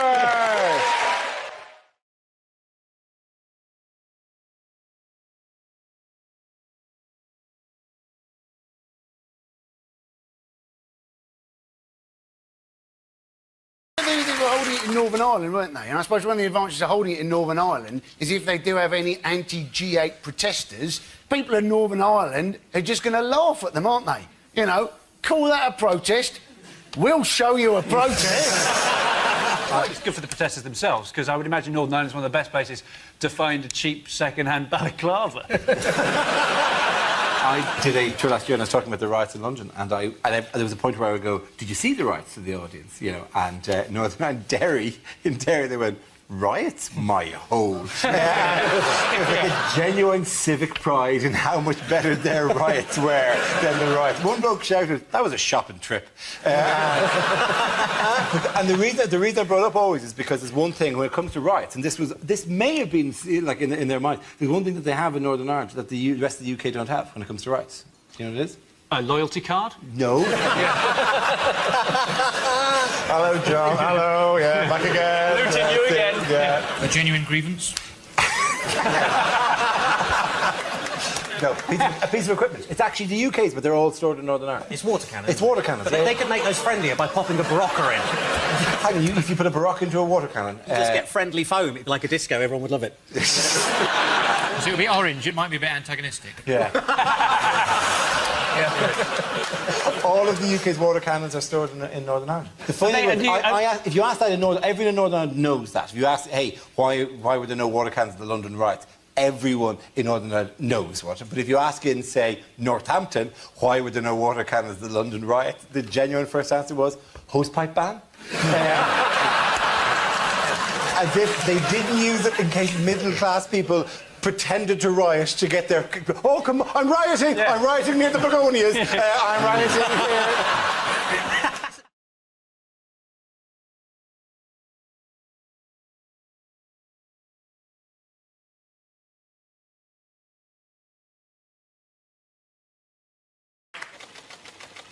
And the topic is relationships. Who wants to come into that? Russell. Britain, I have sexual advice for you. That's right. When I was 18, I used food in the bedroom. Now, don't ever do it. It didn't go well, right? I used Rolo yogurt, and rather than tell... Yeah, exactly, right? rather than tell my then girlfriend what I had planned, I pretty much waited for her like some hideous yoghurt goblin, right? Now, I doubt there's anything more terrifying than coming home to find me naked, holding yoghurt, going, yeah, right? And I panicked, and rather than putting a little bit on, I pretty much basted her, right? By the time I'd finished, she looked a bit like Morph. You're sat there.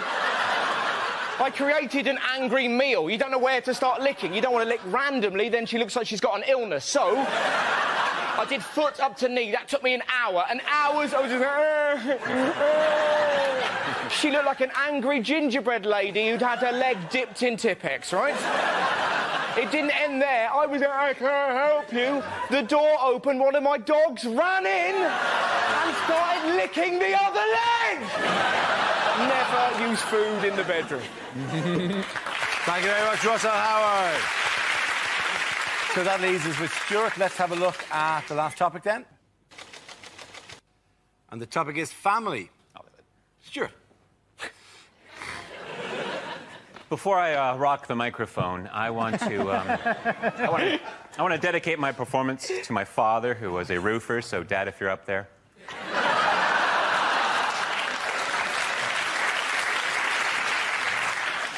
I'll tell you about my family. I'm the youngest of three. My parents are both older, and I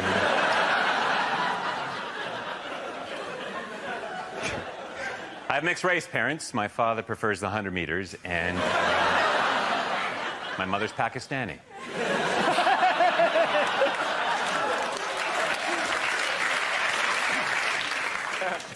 I was raised by my father. My mother left before I was born, and you know,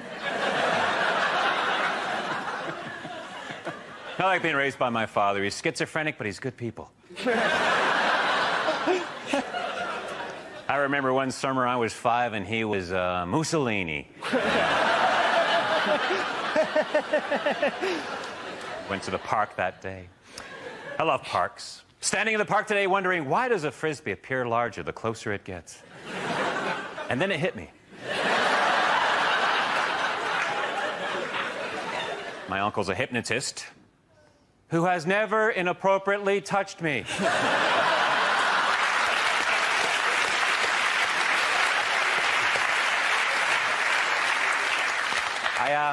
I have to leave now. I'm a member of Overactors Anonymous, and we have an Overactors Anonymous meeting that starts in...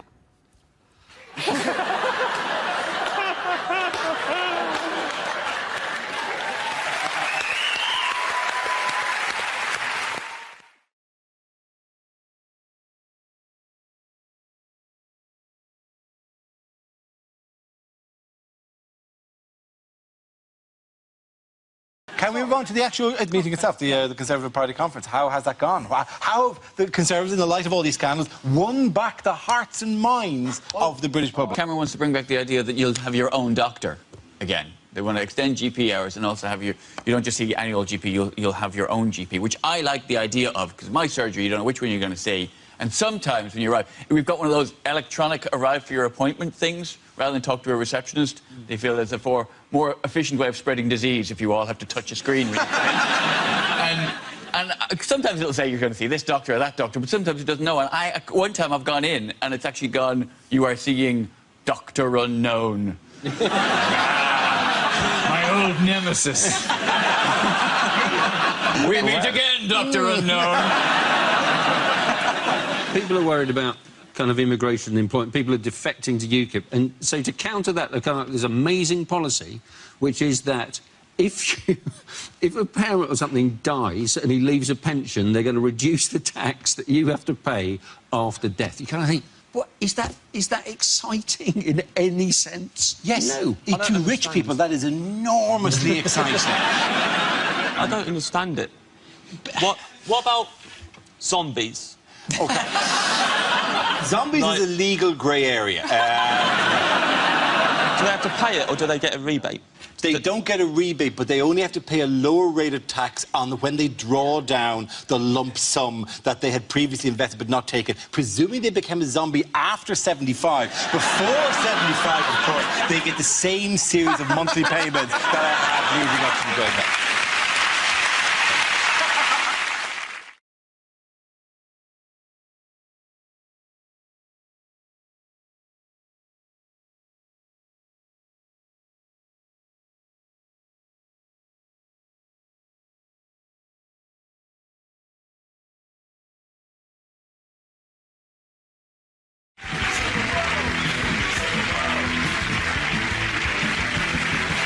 now we come to our final quickfire round called Scenes We'd Like to See. This is for everyone, so if you could make your way over to the performance area.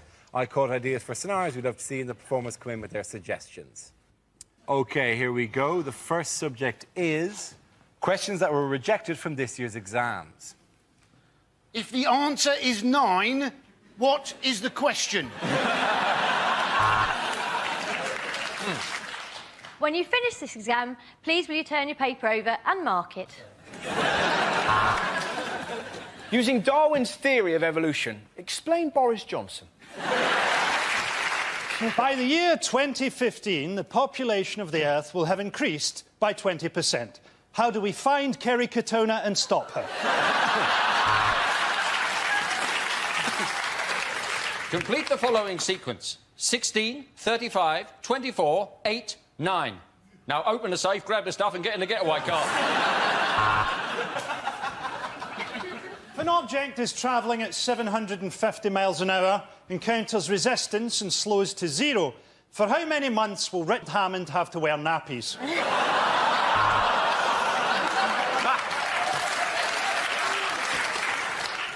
On the diagram below, show on the body where you like to be touched.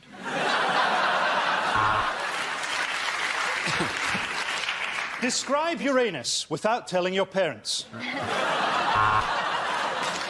Amy is 16. At least she said she was. How much trouble are you in?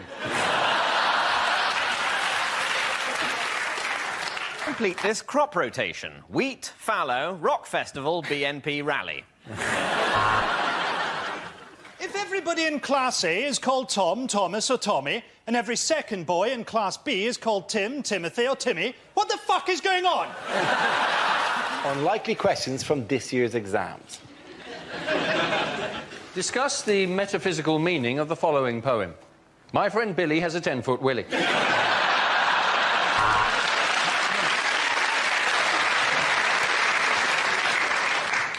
Would you like this exam to be A, multiple choice, or not? The Bronte sisters. Shag, marry, push off a cliff.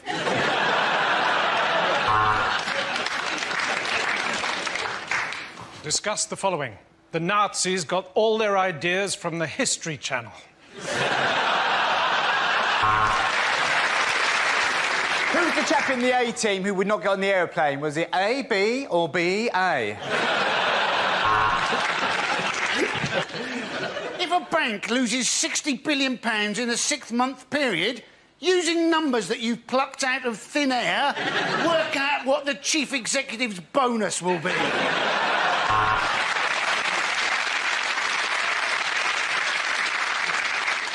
Napoleon, a small man or a long way away?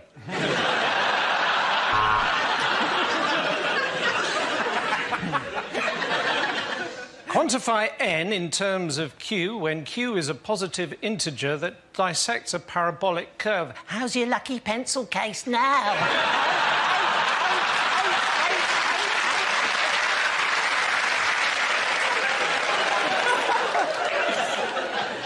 What's the name of that round thing that they throw in the Olympics? Discuss. Draw a diagram of the genitalia of the male elephant. Use all 30 sheets of paper provided.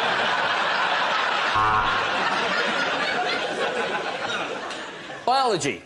Without singing, what is the knee bone connected to? Explain the use of juxtaposition in Macbeth. Alternatively, write down everything you know about Macbeth in a blind panic because you've got no idea what the word juxtaposition is. Drama. Question 1. What was it that first made you want to become a waiter?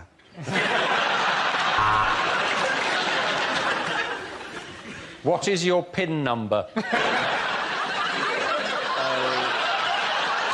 OK, here we go.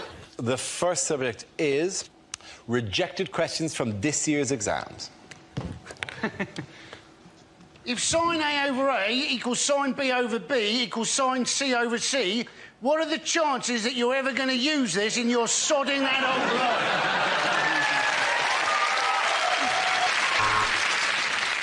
According to Germany, how much is Greece worth? 1 mark.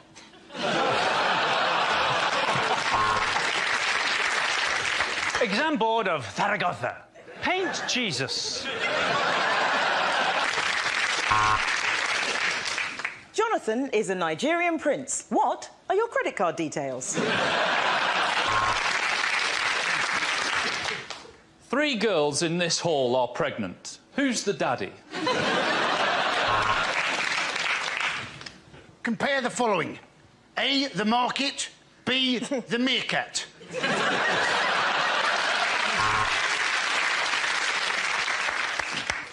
Heat the crystals until they produce a vapour. Inhale. The exam seems easier now, doesn't it?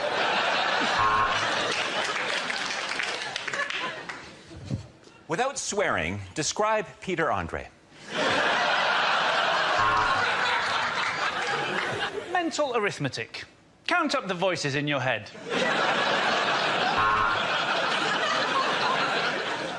Using the paper provided, roll a joint and pass it round.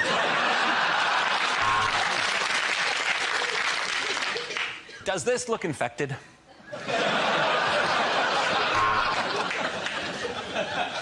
In the recent Olympics, Great Britain won 3 times as many gold medals as Australia. That's not a question, just a statement.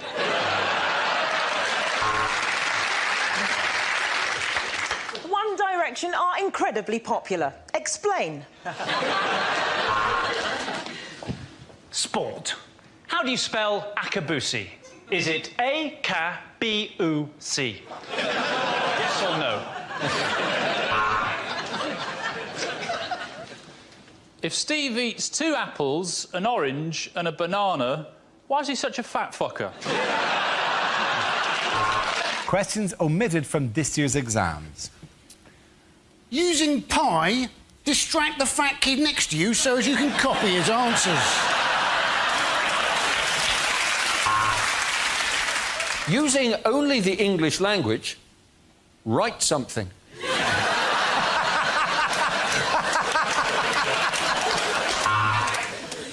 History. Henry IV, Henry V, Henry VII. Which was the greatest Hoover the caretaker ever had?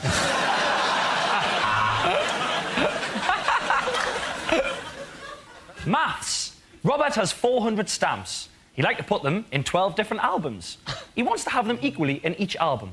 How many friends does Robert have? Do you know the way to San Jose? Religious studies. If 2 men have been married for 10 years, for how long will they burn in hell for? If the fluid has been flowing at 21 litres a minute for 15 minutes, what on earth is wrong with my bladder?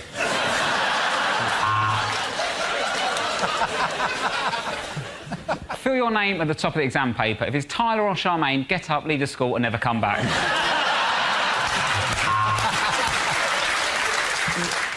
Using only the mass of the ass and the angle of the dangle, calculate the measure of the pleasure. Yes.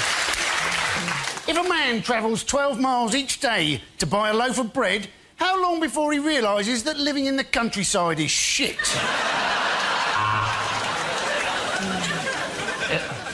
Are multiple choice exams too easy? A, yes.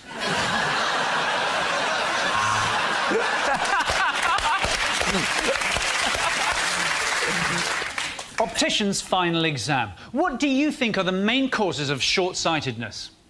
And now? How about now? And now? What about now? And now? Media studies, trick question 1. Name a business like show business.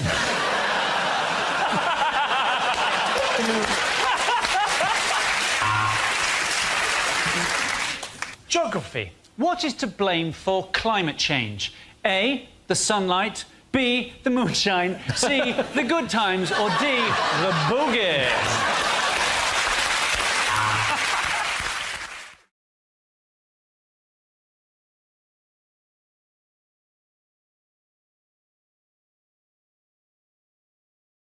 You know, the vote went against Cameron because Parliament were very worried that going to war is like a mobile phone contract. It's very easy to start, it's impossible to leave, and it's very expensive when you're abroad.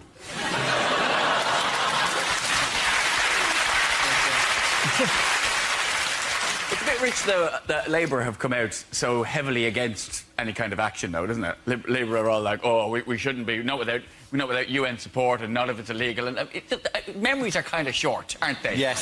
So don't you remember Iraq? It just seems a bit much, Labour taking this hard line with the Tories on this. It's a bit like Madonna phoning up Lady Gaga and going, for God's sake, put some clothes on.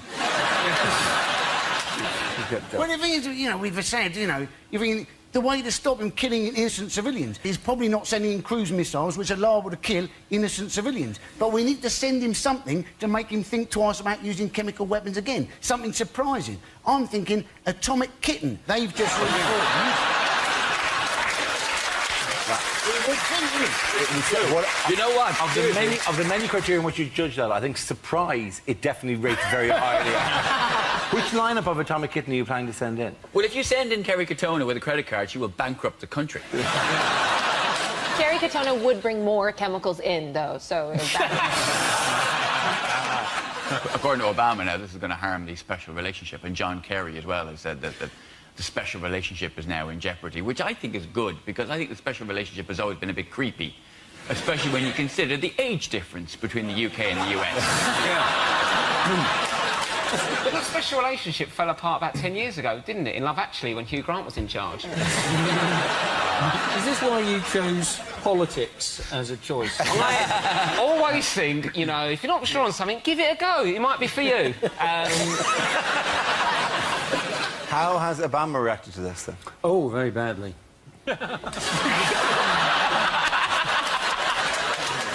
He's done his homework. Yes.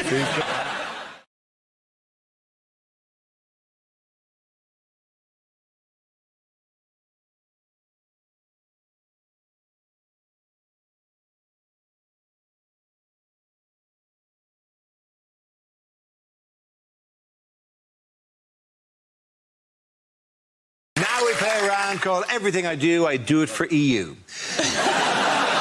This game involves Rob and James, so if you could make your way to the performance area, please. This round is a stand-up challenge. I launch the wheel of news, and whoever chooses to stop, one of our performers must step forward and talk about that subject. OK, here we go. Let's spin the wheel. The first subject is going out. Rob. I like going out and getting drunk. It's fun, isn't it? I got so drunk the other week, it was the most hungover I've ever been. In the morning, I bought a McDonald's breakfast and ate it in a queue for a Greggs.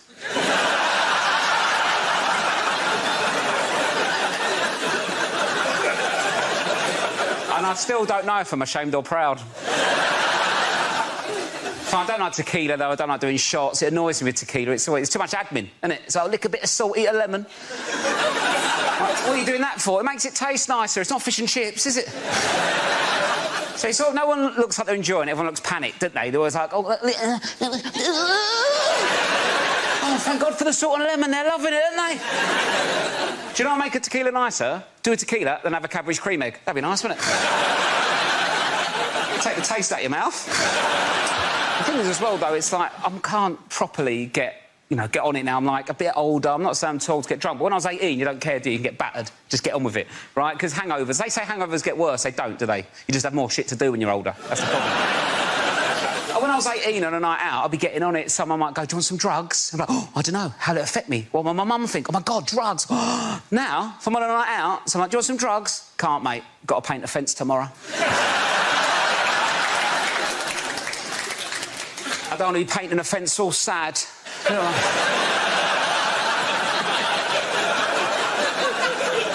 All hot, sweaty and vulnerable, like, oh. I was really looking forward to painting this fence last night. Told everyone about it. I'm so hot, sweaty and sad. I'm more likely to keep hold of the drugs, do them in the morning before the fence, just smash it like that. I'll do the roof, shall I do the roof? Let's do the roof. We've got no ladder. I'm flying, Mum. Thank you very much, Rob.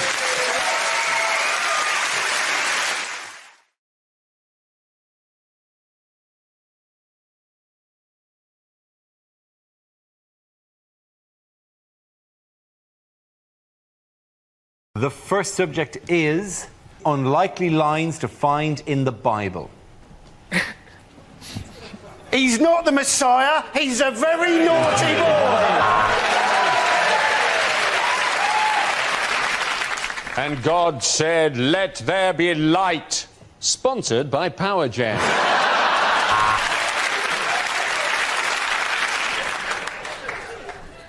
A long time ago, in a galaxy far, far away. And God said, right, that's the 14 commandments. Now, will you remember all those? That's very good. Table for 12, Jesus. I can do 2 6s at 8:30. And on the 8th day, God created a magic talking leopard and forgot all about us. And Mary said God had given her a child, so Joseph went and joined Fathers for Justice. And it rained for 40 days and 40 nights, although Thames Water still had a hosepipe ban. St. Paul's third epistle to the Corinthians. Dear Corinthians, I've written to you twice now. No reply. I don't know how you do things in Corinth, but where I'm from, that's a bit rude.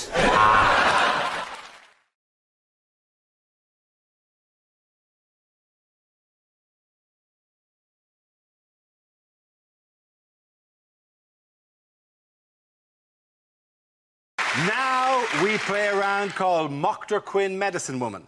This game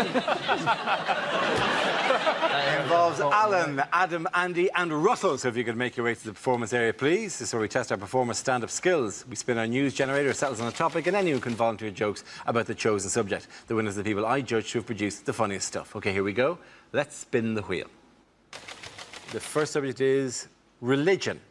Who wants to come in on that? Adam Hills. Why can you make fun of certain religions? Why can you use certain religions to promote your products and not other? Why can you use Buddha to promote products? You go to any city in the world, you will find a Buddha bar that serves Karma cocktails. You will find a chocolate Buddha restaurant with carvings of Buddha down the wall. If you go to a supermarket right now, I'm sure you'll find a brand of margarine called I Can't Believe It's Not Buddha.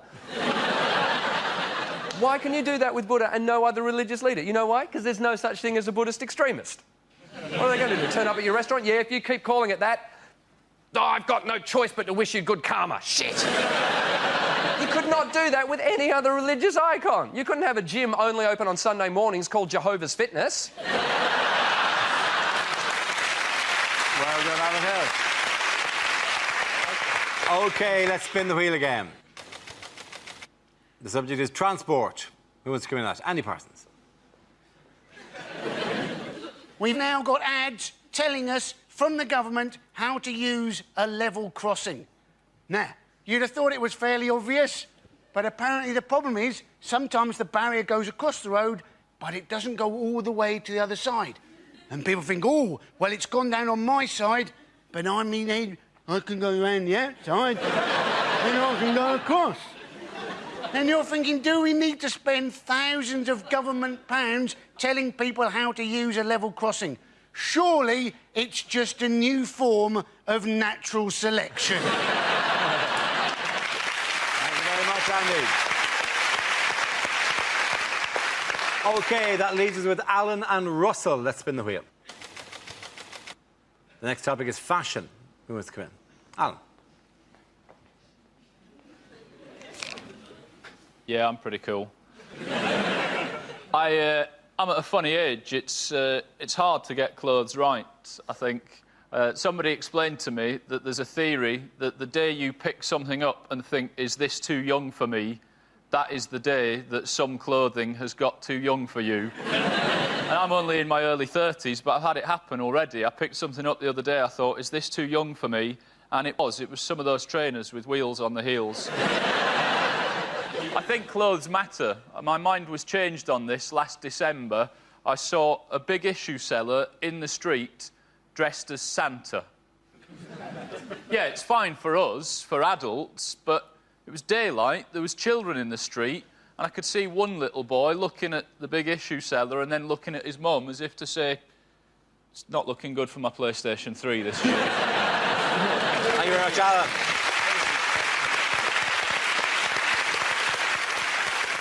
OK, Russell, let's see what you've been left with. Let's spin the wheel. The subject, Russell, is etiquette. It's like ladies with pointy breasts carrying books in a weird way. I'm really socially awkward. I met Jonathan Ross the other day, got really excited.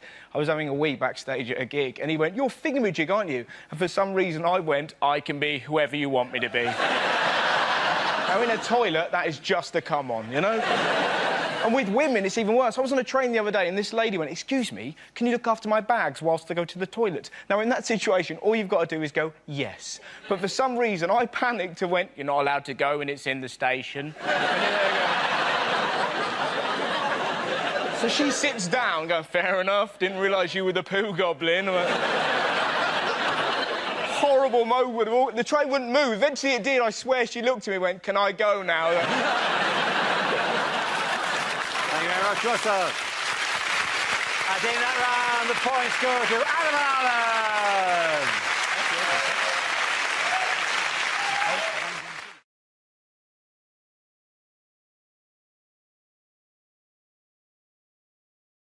OK, here we go. Let's spin the wheel for the first topic. And the first subject is parenthood. Who wants to come in on that? Ed. Been thinking recently that I should maybe have a baby, but I've thought about it and definitely not. Couldn't handle that amount of responsibility, something that precious. It's terrifying. You know, I've got friends who've just had a baby and they offer that thing around like a plate of biscuits. Do you want to hold my baby? Do you want to hold my baby? I don't want to touch your baby. That is a heart in a bag. I'm going nowhere near that thing. You wouldn't send the work experience into the boardroom, would you? Start me off at holding your uncle and I will work my way up. This is Uncle Toby, 47, from Swansea. Don't worry about dropping me, Ed. I am absolutely shit-faced. Still can't help it. I still think I might want a baby. Like, there's just moments in life I'm just grabbing at signs from the universe. Think, oh, maybe I should have a baby. It's happened to me the other day. I was in the queue in a shop to buy a new light bulb. Because I'm not a student anymore, my light bulb had gone. I'm not going to sit there in the dark for 6 months. So I was in the queue, and in the queue in front of me was a man with a baby. He was a dad. You've got to give people the benefit of the doubt in that scenario. Can't go storming in going, "Excuse me, is that your baby?" You've just got to admit it probably is, right? And on the wall, there were these light switches. They weren't real light switches. They were just, like, designer ones to show you what they would look like on the wall. And the baby was playing with them. It was going, ah-da-da-da-da-da-da, playing with them. And the dad was going, "Yeah, try that one." And he was going, ah-da-da.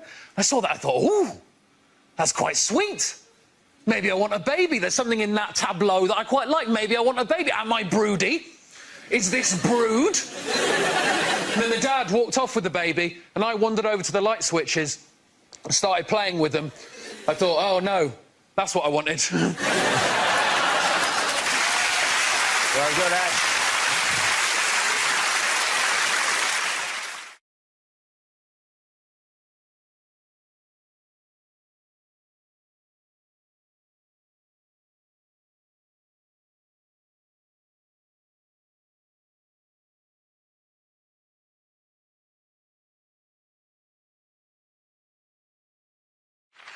That's so Milton. What are you doing for the Christmas?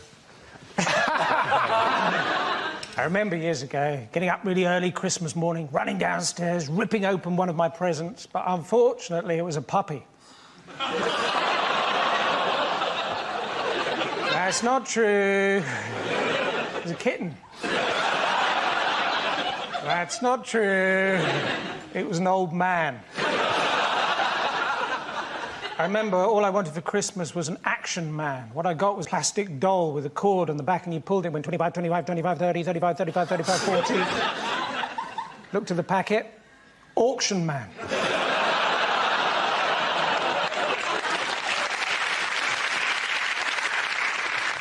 I don't know about you, I often feel like Joseph at the inn in Bethlehem, holding a crib of straw and saying, "No, I wanted to see the manager."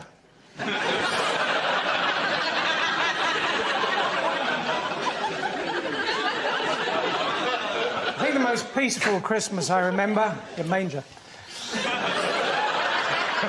I think the most peaceful Christmas I remember was when my mother mistakenly covered the cake with temazepam.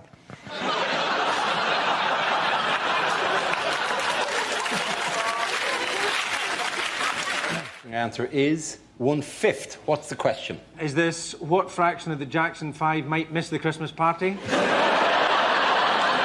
What honour was the actor Nicolas Cage given this year? Oh, Nicolas Cage, right? He's actually going to be able to turn the Christmas lights on in Bath. This, by the way, aren't the lights in Bath. This is... Apparently, what happened was... Those are the lights in Dundee. Somebody actually put a note through his door. He's got a house in Bath, and he's agreed to turn on the lights. I put a note through Cheryl Cole's door, and apparently that's a matter for the police. Do you know what's really weird about this story? Not only is it incredible that they've got Nicolas Cage to do it, but also there must have been an incredibly uneasy phone call to Barry Chuckle.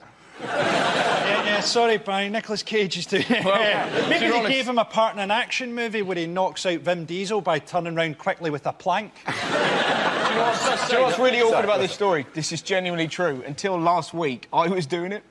Really?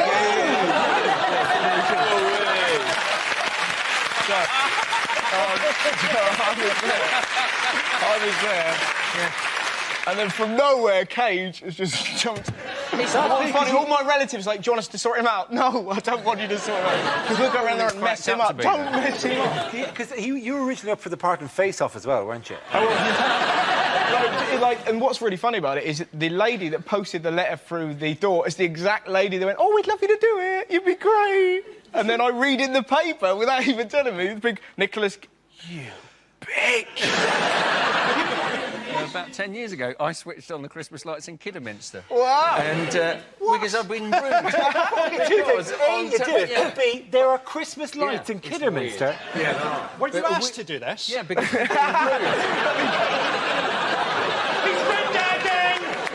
We hit Bruce Willis! We've been rude about Kidderminster on television. Got a letter from the Kidderminster Tourist Board or whatever saying, would you come and switch on the Christmas lights? So you think, well, that'd be great, I'd love to do that. But you don't actually do it. Because what they do is they give you one of those enormous pretend switches, right? And you have to kind of go like this on a balcony to a crowd below, and you kind of go, we're going to press the thing now. And you press it, and as you press it, a bloke in a room behind turns on a switch. So you're not doing it. So hang on a minute, so that bloke's going to be me. I'm going to be the Right. So you were asked to do it because you were rude about Kidderminster. Because I was rude about Kidderminster. I also did a joke once about Wolverhampton and got invited on a tour of Wolverhampton. I'm thinking bigger than that. If I slag off Jessica Alba, do I get a tour of Jessica Alba? Well, apparently Bristol wanted to have Bruce Willis switching on their lights, but then they remembered that he tends to get into a lot of trouble around Christmas time. Why was it difficult to buy Christmas cards this year? Don't do this. Don't do this. This is topical, hot topical for now, mid-December. It's very exciting that we discuss this topic right now. Did someone not leave a note in a... You're absolutely right. I'm going to ask a question. So why was it difficult to buy Christmas cards this year? Because Santa's turned really evil, Dara. No, it's not because Santa's turned really evil. evil. Well, you say that, but... He's turned sensual. He's become the sensual Santa. No, genuinely, go on. Why? Sorry, what? It's because Santa's been behaving like an arse. It's nothing to do with Santa. It's nothing to do with Santa. Well, this is to do with Christmas. From the top up, he's sensual, he's got the oils. There's no erotic Santa action here. If I was an old man with a beard and I looked a little bit like Santa, come Christmas time, I'd just be walking around shops going, here, you've been a naughty boy. Obviously to kids, not to men. Yeah, that was a bit wrong. Kids doesn't make you said it to me and I got slightly scared. My favourite thing about Christmas, though, has to be the parlour games that you play. We always play a game in our house. We play Celebrity, you know, the thing where you put the names of...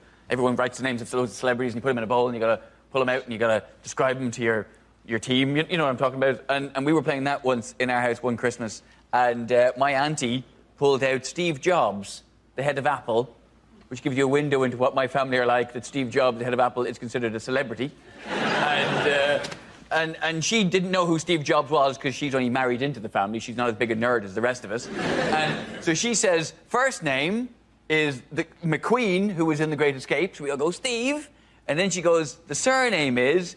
And she points at her husband, my uncle, who was made redundant in the recession. And when his surname is, you've not got one of these anymore. Which, funny in itself, as funny as that was, what was even funnier was my ma, who was right at the end of the row, and at the angle she was at, thought that my auntie was pointing at my dad.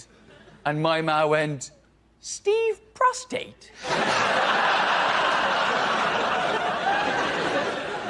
That pretty much did us for the rest of the night, that did. Our next round is a festive Between the Lines and features Hugh and Russell. Would you make your way to the press pit, please? Russell delivers a speech in the guise of a lead. The cushion. That was your cushion, wasn't it, Nick? Yeah. Oh, that was really horrible. By contrast, Such a cramp.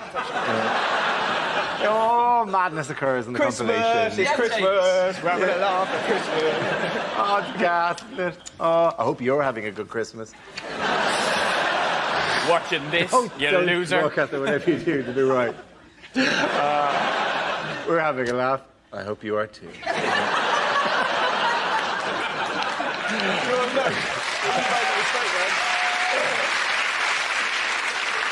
I'm here with my loved ones. Maybe you are too. The next round is Between the Lines. It features Hugh and Russell. Would you make your way to the press pit, please? Russell delivers a speech in the guise of a leading figure on the world stage, while you, his name isn't you.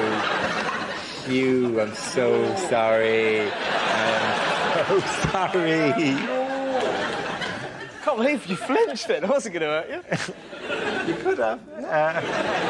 Hugh and Russell, would you make your way to the press pit, please? Russell delivers a speech in the guise of a leading figure on the world stage, while Hugh translates what they really mean. This week, Russell is Prince Charles. My loyal subjects. I know. One can dream. My mother asked me to give the Christmas speech this year. I think that's what she said, but the pillow was muffling her voice. I'm going to talk about the things that really matter to the British people. Architecture, polo, and cars that run on cheese. Season's greetings from Sandringham. The royal family always feel at home in Norfolk. We're poorly educated inbreds who enjoy torturing animals. Yesterday we played golf all afternoon. Andrew shot 2 birdies and an albatross. And my father shot a fox, 2 dogs, and a teenage criminal from King's Lynn. I've come up with an exciting new initiative. These aren't just biscuits. These are Dutchy original biscuits. Speaking of which, we still need to work on our ginger nuts. Prince Harry, as we call him. It's really wonderful to see... Sorry, wrong voice. Let's do it again. Merry Christmas. Is that your Nick Griffin impression? It's really wonderful to see the kind of man William has grown into. A toothy, bald man. Wills has the charisma, charm, and media skills that made his mother an icon. And Harry has the personality, courage, and ginger hair that made his father a major in the British Army. My father is 89, and I can assure you his health is as rude as ever. Only this morning he said, "Merry Christmas, you jug-eared tit." Well done, Hugh and Russell. In other news, who's in line for Christmas #1? This is the Pope. The Pope is going to be releasing a record. Somebody from Geffen Records, who are his record company, said the Pope has got almost a lullaby tone to the way he sings. Schlieffen, Kinder! Schlieffen! Schlieffen! Oh, the Santa Claus, Nick's coming! Nick's coming! Schlieffen! The thing is, it's going to be a very popular record, though, isn't it? It's not just going to be Christians who are going to want to buy it. Everybody is going to want to buy it because those who aren't Christians are going to want to play it backwards to see if there's a different message inside. Wouldn't that be great? Just meet me by the bins, meet me by the bins, yeah. Meet me by the bins, meet me by the bins. Oh, meet me by the bins. I'm buying it.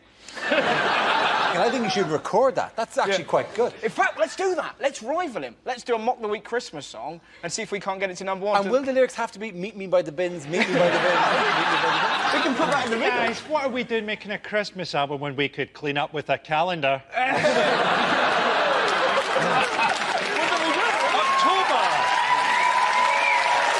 Is that Darryl loading hay bales in October? What is going on? Oh my God! You don't What are you doing? Don't give up the nipple. No. You don't show the nipple. That's the juice. You got to hold that back. I'll let you in a secret. I've got two. God, this is the happiest Christmas ever. You have no idea how often we see these. Scaramanga is amongst us. Yeah. How fat were your nipples? They're incredible. What the size of them? My nipples are... Are we supposed to be insecure about our nipples now? What fingers you're looking at? Oh, do it some more. Do it some more. Anti-clockwise, anti-clockwise. Oh, yeah. January, Betsy. We're giving you 1 month just as a bit of a teaser here, and the other ones you have to buy, I'm afraid. We're kind of getting you addicted to the heroin with his nipples, and then we're withholding the gravy from there on in. Yeah. Why, where will you be? Will you be, like, you know, sitting behind a piano or something? Or maybe, you know, what? I'll be on top of the piano like the fabulous Baker Boys. Where will you be, Dara? That's what you call your testicles? I see Dara as a sort of a farm hand. Just logs everywhere. Rustic. Just loads of girls going. Yeah. Or it could be very artistic. It could be very artistic. It could be like Munch's The Scream, and it's just you completely naked. Yeah.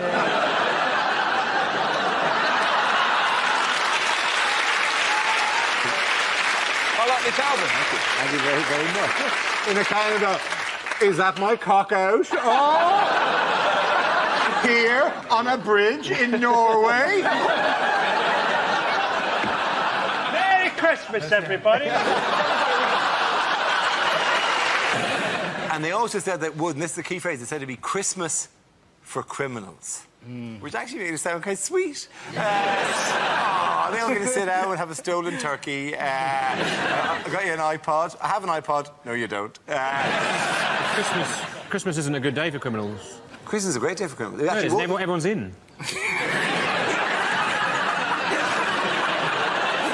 an absolute nightmare of anything.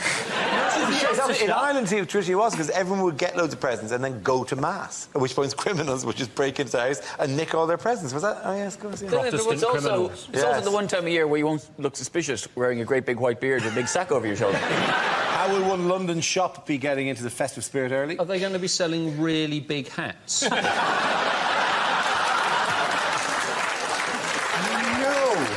This bit's going to appear in a Christmas special and has got no relevance. Ding dong, let's all sing it together. Ding dong, merrily on her. OK, how will one London shop be getting into the festive spirit early? Suffragists have started selling Christmas stuff. Well, they're selling it from the beginning of August. Yes, they are. Do you know one thing they don't sell at Selfridges, interestingly, is fridges? They don't. Yeah, there's a gap in them. You think they would have spotted that? You think somebody would have been sitting there in the canteen looking at a sign for the shop and gone, ding! Light bulb! From the light bulb department, obviously. Yes, they do. And people are very angry with this. Why are people angry with this? Maybe they're angry because they're selling, apparently, a life-sized donkey for £500. Yes. And you're thinking, no wonder that they've got to start selling in August. They need all of that build-up to actually flog a life-sized donkey. Who wants a life-sized donkey? You can imagine people wanting maybe a little nativity scene, but there's not much point having a little Joseph and a little Mary and a giant donkey. It won't look like something out of the Bible. It'll look like something out of Shrek. Where's the baby Jesus? He's been eaten by the dogs. What is trying to sell that thing? It's like flogging a dead horse. Very rarely will that phrase be used as appositely as that. But the thing is, Christmas, like, because I've been asked to do the Bath lights again. Again? But I can't take on that. Because you know that you were turned down the first time. Because he'll turn up again and ruin it. He's not. He sold the house. Sorry, you know this, don't you? You know this, don't you? He was asked to do it last year, and then they turned him over for some Nicolas Cage guy. Yeah, but Depp's around there as well. Depp will nick it off me. I can't compete with Depp. I saw Depp in Bath High Street, and a woman actually went, "Whoa!" You know? I've never made a woman make a noise like she just jumped into a cold jacuzzi. Dar, you lit the Maidenhead ones, didn't you?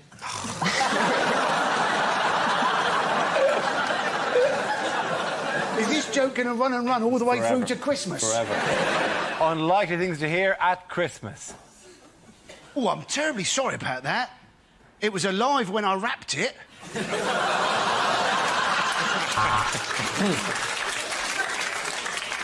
Your present's under the tree. I won't tell you which one. There's the forest. Here's a spade. Yes, of course. Your mother always enjoys a good stuffing. Well, she used to. Coming up, how to cook giblets. I'm terribly sorry, it's Madonna live in concert. Shh, I'm trying to watch the Queen's speech.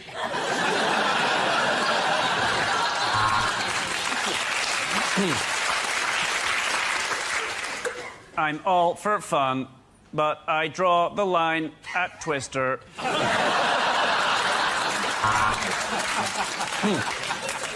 What's your present? Ho, ho, ho! It's a hoe. Hello, my loyal subjects. Christmas is a difficult time of year for everyone, except for me, since I found out about cash for gold. Cha-ching!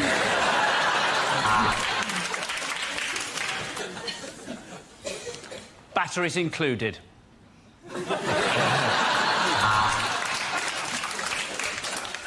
Let's play charades. Your mother and I are going to pretend to be happily married while the neighbours come round for a drink. And of course, we're all very sorry to hear of the death of Santa Claus, but if you are going to grow a white beard and live in a grotto, it's only a matter of time before the Americans bomb the shit out of you.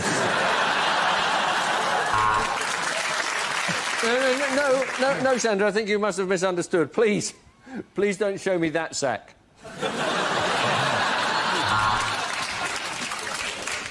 Dear Santa, please could I have a less violent stepdad? One for the DVD. sorry, I beg your pardon. This year, I cooked the turkey Nigella style. By that, I mean I did the cooking whilst your dad went and cracked one off.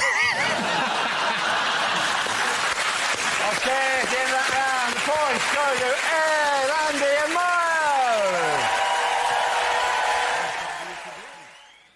In the current financial market, a dog is not just for Christmas, it's for Christmas dinner. Bad news, I'm afraid. Santa didn't realise it was an eco house and he's been sliced to pieces by the wind turbine. Have you been a naughty boy this year, Tommy? Would you like to be? I've got money. Well, it seems ironic, really, doesn't it? We buy a non-drop Christmas tree and then this happens to Grandad.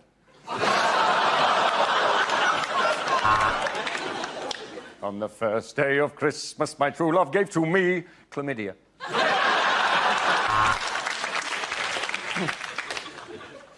A grain of rice for Christmas. Thanks. Thanks, Uncle Ben.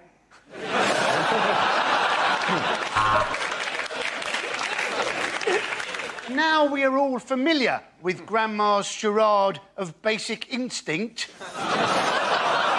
Shall we turn the TV back on?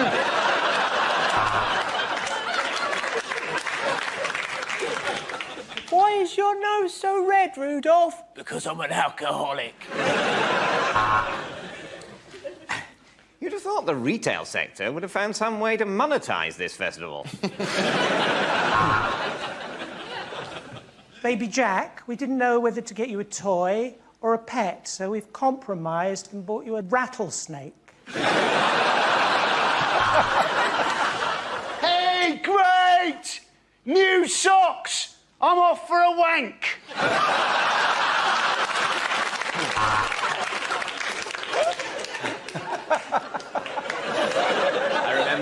I remember when I stopped believing in Father Christmas. The year he abused me. Mum! I was hiding in a sock and Andy did something weird.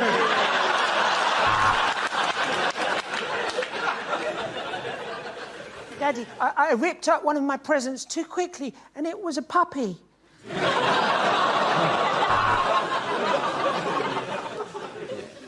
I discovered last night that your father has been having an affair. One of the chipolatas might taste a little bit strange. Last night, Santa emptied his sack in our room. Which is why I'm leaving your mother.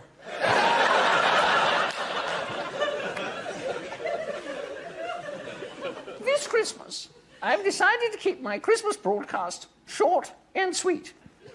Piss off.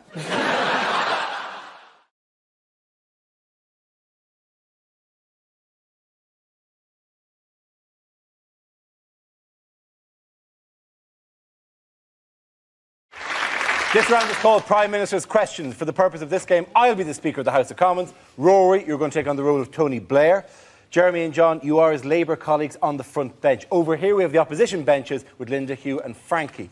You'll be debating on the heavyweight issue of the week. To start, I'd like the Prime Minister to give a statement on the government's reaction to the toads in Hamburg, which have been spontaneously exploding. Prime Minister. Mr. Deputy Speaker, I'm sure by now the House will be aware of the tragic incidents in Germany at the weekend in Hamburg, which has seen a number of frogs spontaneously exploding. Our thoughts are with them. At this time, our condolences go to our German counterparts. I'm able to say that no British frogs were involved.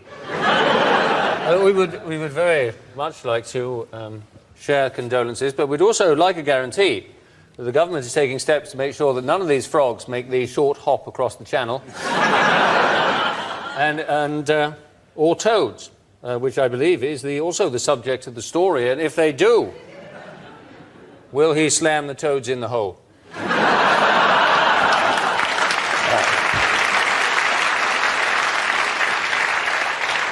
Can I just point out to the honourable gentleman, the cause for these exploding toads is, I'm afraid, inflation.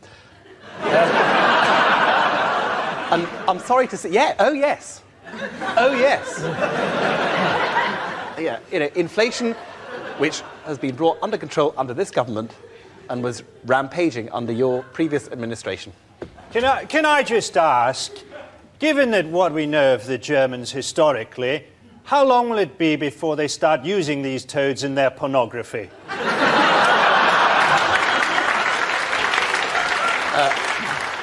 I think that's one for the Minister for Arts and Culture.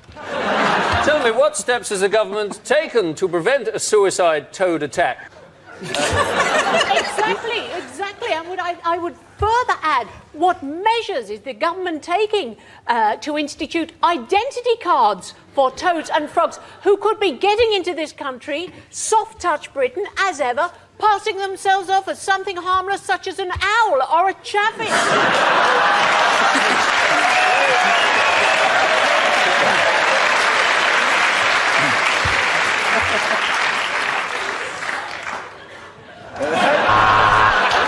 On that, ladies and gentlemen, I think the opposition take it tonight.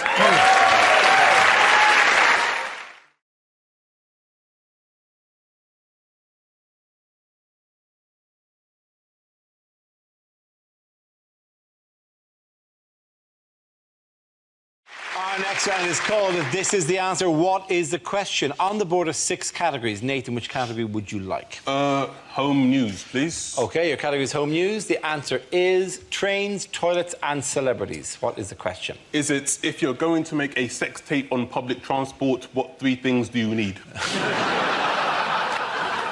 What 3 flavours come through when you're tasting English wine? Is it, according to the coalition agreement, what 3 things do the Lib Dems have responsibility for? Is it name 3 things I've left my umbrella in? Is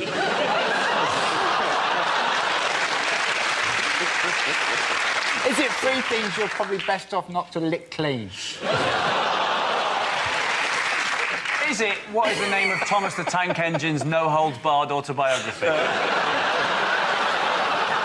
Is it what Peter Andre says when he's asked what his daily routine is? Our trains, our toilets, and our celebrities. Is it what? Is it high pitched but not Australian anymore? Our trains, our toilets, our celebrities. I went to a voice coach to get rid of my Australian accent, and I can't help thinking she's done something wrong. I've been over in this country for a while, so I sometimes slip into both fucking accents.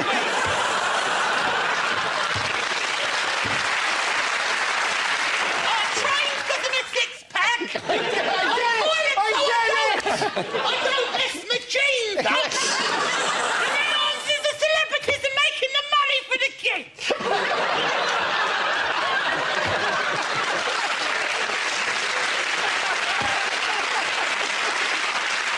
Does anyone have another answer? What do we do better than Morocco? OK, can we have correct answer? Oh, I think I've got it. Oh, it's not the build-up to the correct answer, but go on. Is it name 3 things I've puked up on at the Edinburgh Festival? I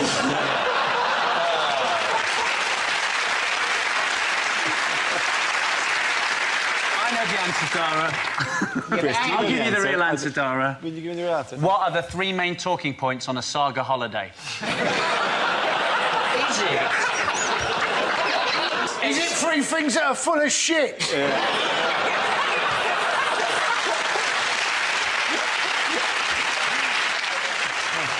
I'm the Peter Andre thing.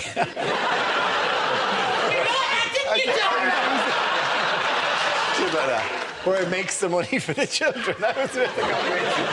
Is it? No.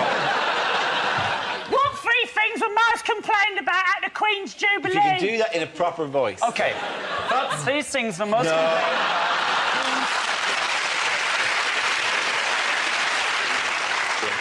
What 3 things were most complained about at the Queen's Jubilee? Very good. Thank you very much, Chris. That's very good.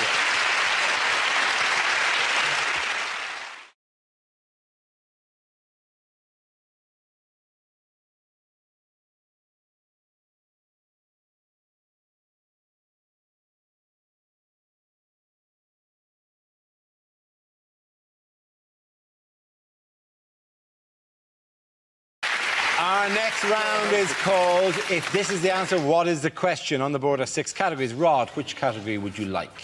The media, please. Right, the media, OK. The answer is 1 million. What is the question? How many Asian children are Brad and Angelina planning to adopt? Is it how many times could I punch Adrian Chiles in the face without making him uglier? Is it in a poll of 1 million people? How many people hate Cristiano Ronaldo? Is it... Yes, clearly neither he nor his mother were in the poll then. No. Is it how many men will take their kids to watch Harry Potter this week simply to see how Hermione's getting along?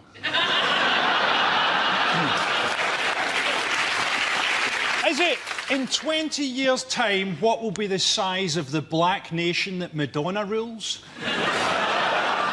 Is it how many nectar points do you need to get a set of tumblers?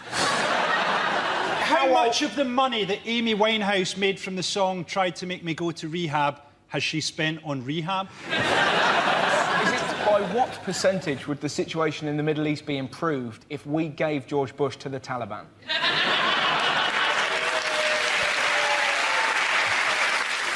Is it what number would you get if you took everybody in Scotland who gave a shit about the Ashes and added 1 million? Is it the number? It's something to do with the phone tapping thing. It is something to do with the phone tapping, yeah. Is it the number of conversations of John Prescott's they had to listen to before they got one without the words party bucket in it? Oh, I know what it is. It's the amount of celebrities that were on a list that they were going to... Not 1 million. It's the number they How paid long a list? How long a list would that be? Hey, it's the amount the News of the World had to... That's paid out so far to people who have accused them of tapping their phone. Absolutely. Well done, Rod Gilbert. Absolutely spot on. Very good. Greg, which category would you like? Science, please. OK, science is the category. The answer is 40 years. What's the question? What is the average waiting time at Glasgow A&E on a Friday night? Is it for how long would I happily follow Beyoncé up an impossibly tall ladder? Is it? Sorry. Is it how long would it take to cook John Prescott? Is it... Medium rare. Yeah. What is the youngest my balls have looked? Is it how much older does Dara look than Russell? Is it, on average, how long does it take me to knock one out to loose women? Genuinely, depends who's on the panel, I feel. That average can sway quite a lot. The day you were on it was fantastic. I'm doing it next week, and what I really don't want is to be thinking, oh, what's Frankie Boyle doing right now? You'll be thinking... it's a safe bet, Lucy. To be honest, to be honest, even if I'm not watching it, it's just that time of day. What duration did Michael Jackson's agent initially plan for his run at the O2 Arena? How long is it going to take me to raise the finance for my self-penned disaster porno film, 6911?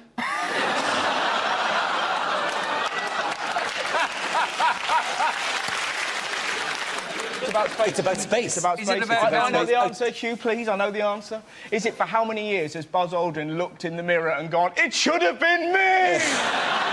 That is essentially the answer. Do you want to give the answer slightly more? It's 40 years since we landed on the moon. Very good. Well done, Russell. Thank you very much. Alan, which category would you like? Politics, please. OK, your category is politics. The answer is 27. What is the question? How many moons does Uranus have? I'm not sure it's political right now. Well, I don't know. Don't say you don't get the news from us. Yeah. Is it in Dundee? How long does a day seem to last? Would that be 27 hours or 27 days? Just the number 27. They've not come up with the concept of either hours or days in Dundee. They live in a timeless pit. Is it, if you're a footballer, how many times can you punch a DJ and get away with it? Is it after how many miles of a marathon are you absolutely certain you've taken the wrong turning? Is it how many Gurkhas actually know who Joanna Lumley is? Is it how long was the trail of chocolate hobnobs I used to lure my gran through the doors of a Swiss clinic?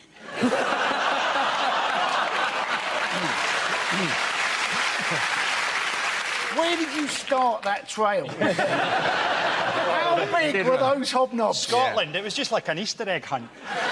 One on the plane, one in Geneva. Is it how many times a day does Russell Brand think of writing a joke, then give up and just shag someone? Is it how old is this year's winner of Middlesbrough's glamorous granny competition? Is it how many times could I flick a peanut hard into Amanda Holden's face before she felt anything? Is it how many people still have jobs? It's the age of the Conservative MP who was elected at the Norwich by-election. You're absolutely right. Well done, Frankie. Stephen, which category would you like? The economy. OK, the economy it is. The answer is £100 a day. What is the question? Can I just say I'm very excited to be here, by the way, and if things don't go too well, I will be playing the race card.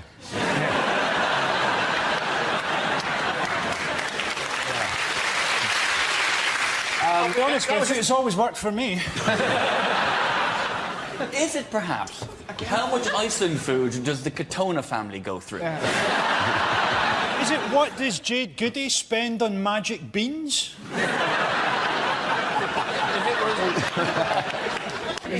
Is it how much more was Joseph Fritzl spending on groceries than seemed normal for a family of his size? Yeah, I know we're spoiling that dog, Joseph, but nappies and flip-flops. Is it how much does Max Mosley spend on plasters? Did you read about that? Spanked for 5 hours. It'd be horrific. I hate it when I stub my toe. Yeah, but you don't stub your toe with your arse. Is it how much could you earn if you answered this ad? Work from home, must be gullible, no skills required. Is it how much is Brooklyn Beckham's pocket money? Is it how much would I pay somebody to dress up as a lion, go to IKEA and hide in a cupboard?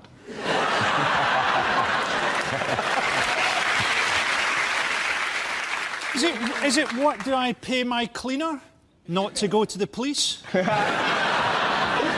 it David Blunkett's swear box as he hangs pictures? OK, so I get he'd missed the nail because he's blind. Why is he hanging pictures? He's blind.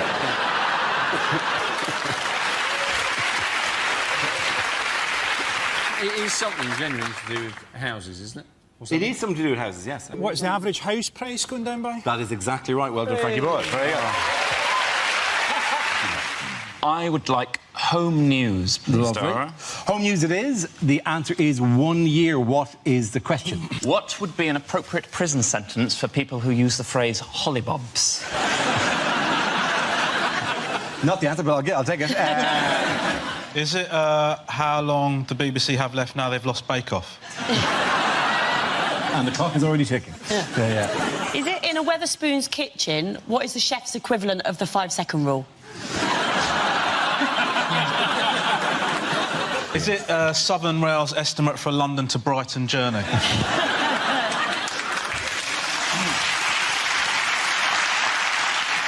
Do people kiss goodbye to their children at a Southern Rail station and go, you look after your mum? How long does it take to earn £100 if you work at Sports Direct? How long does it take a YouTube clip to buffer at my parents' house? Is it... How long would Charles Manson have gotten in prison if he'd been a promising swimmer? Yeah. Bit of truth. Bit of politics there.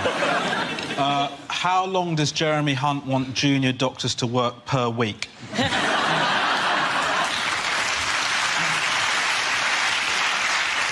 OK, so under Theresa May's education reforms, how much of a carefree childhood will children now be allowed? Is it how long would it take to rewatch all of Dara's TV appearances from the last month? Very good. Thank you very much. If I make a joke about ISIS in the queue, how long will it take me to get through airport security? OK, is that the correct answer? I think. How long has Jeremy Corbyn been leader of the Labour Party? It is indeed. Thank you very much, Judith. Well done. Science, please. Science, yes. Whoop! Science! One up our team. Your category is science. The answer is 7 months. What is the question? Is it how old Princess Charlotte will be when the Daily Mail start commenting on her weight? Is it how long does my nephew think I've been playing hide and seek with him? Is it how long until Sepp Blatter gets bummed in prison? Is it how old was Jack Whitehall when he first appeared on this programme? Is it if I get a 30-second advert before a YouTube video, how long does that feel? Skip it in 5! You can't always skip! You can't always skip! Some of them you have to prove you're over 18 as well. It's a nightmare. Is it if I was in charge, what would be the prison sentence for saying chillax? Is it how long does it take to get to Glasgow on a megabus? Yes, a megabus. I am the accepted As if face. you've ever gone on a megabus. I'm on every megabus, Pat.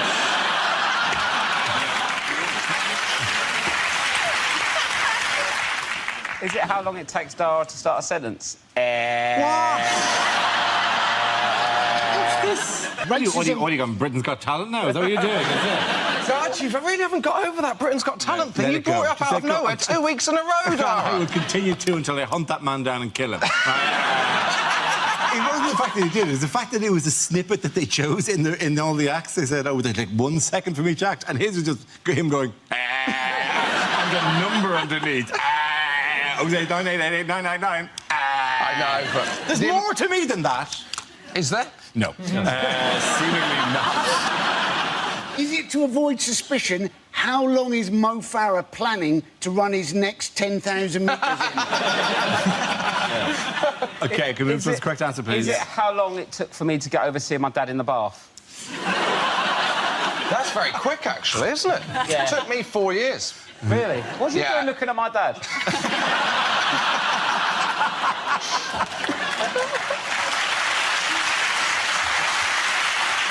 Surely more the question is, what was your dad doing in his bath?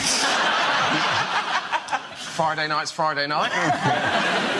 It's to do with that thing on the comet. That thing... That's your correct answer. It's to do with that thing on the comet. I can't believe that this is the right answer. Oh, my God. Go on.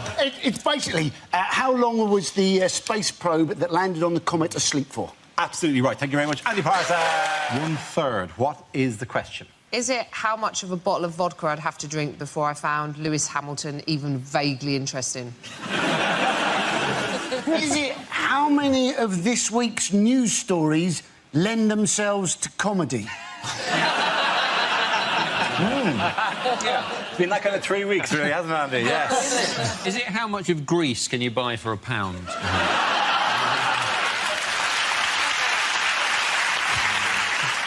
Is it how much of Kim Kardashian is made up of arse? Is it, of all of the children that I taught maths to, which proportion of them genuinely had a future? Is it what emoticon would I use to tell someone that I've wrapped a rubber band around my scrotum?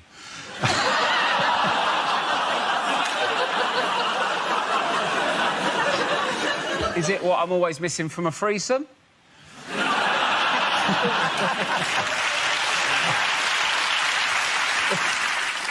Is it FIFA's target survival rate for stadium workers at the World Cup?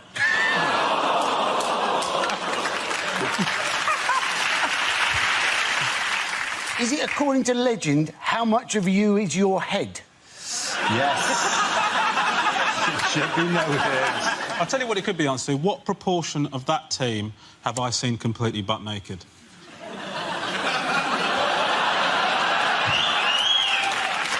Yeah. Can we? Has anyone got any answers to a question? I feel like answering to ask for 10 minutes. Is it how many of the words spoken by Kanye West are about Kanye West? Is it? The way you pronounce Kanye West is incredible. Well, yes. It's like you're asking somebody if they're able to West. Like...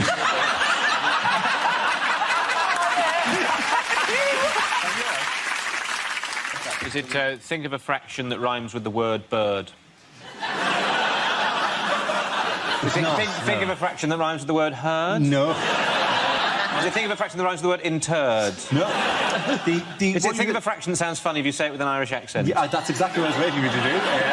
Think of a fraction that I say is 1/3. What a funny country. Isn't it?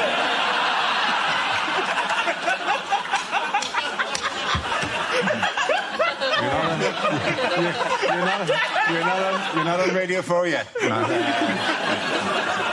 I do. This is genuinely the correct answer. Yes. Is it? Yes. What proportion of the works planned by Network Rail have already gone wrong or over budget? There absolutely is the question I was looking for. I knew that. I wouldn't have got that, mate. The answer is yoga, sushi and ice. What is the question? Is this what Eric Pickles uses to deal with trapped wind? Is it what would the three wise men have brought Jesus if he was born in Notting Hill? You think your Chinese tattoo says keep the faith. What does it actually mean? Is it, in fact, just what does Madonna smell of? Is it 16 years from now, what will my son tell me when I ask him what A-levels he's doing?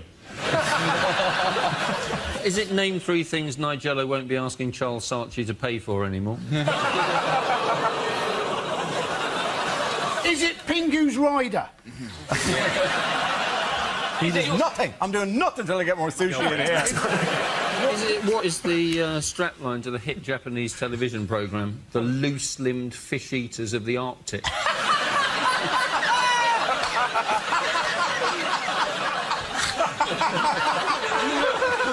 Is it what answer will you get if you ask Paris Hilton to name the elements? Is it, if you own a bar in Soho, what should you call it to guarantee it'll always be chock full of wankers?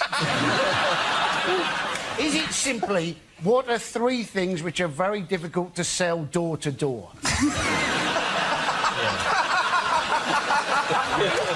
It is name 3 things that can make you lose the feeling in your legs. Sushi. Yeah. Do you know what sushi actually is? Is it what Andy Murray uses to keep up his training regime? It absolutely is. Well done. Ava, which category would you like?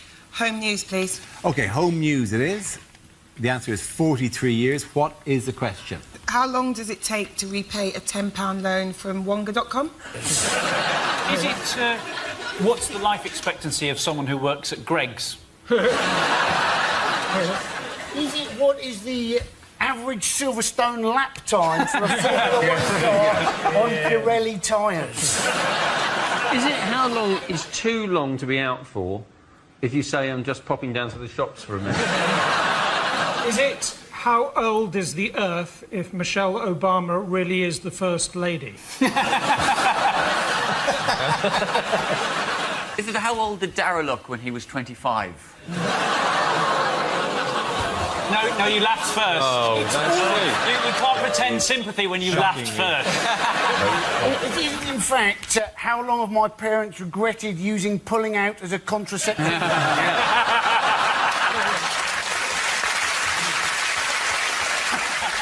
How long will Julian Assange be living in an embassy before he finally goes, do you know what, I should have just gone to jail? Is it, if Ed Miliband remains leader, how long will it take before Labour get back into power? What is the MILF age of consent?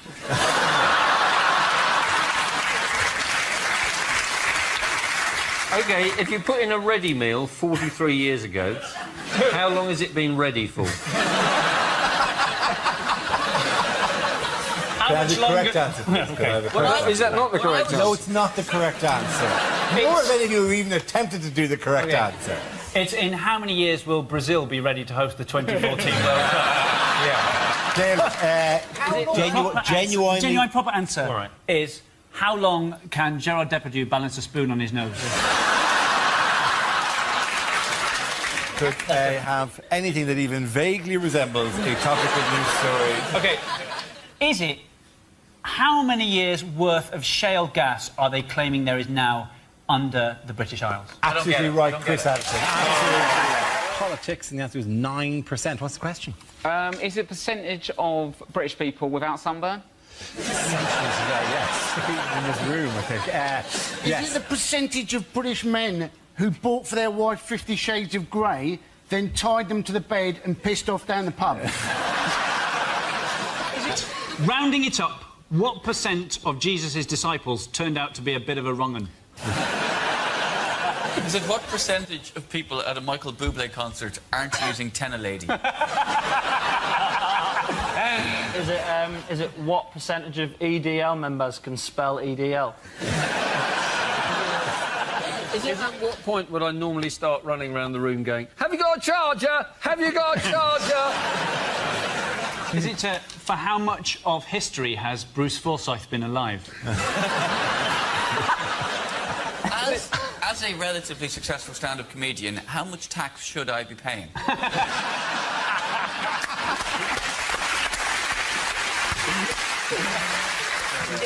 Is it the percentage of Talisa's phone book she didn't have to delete in custody?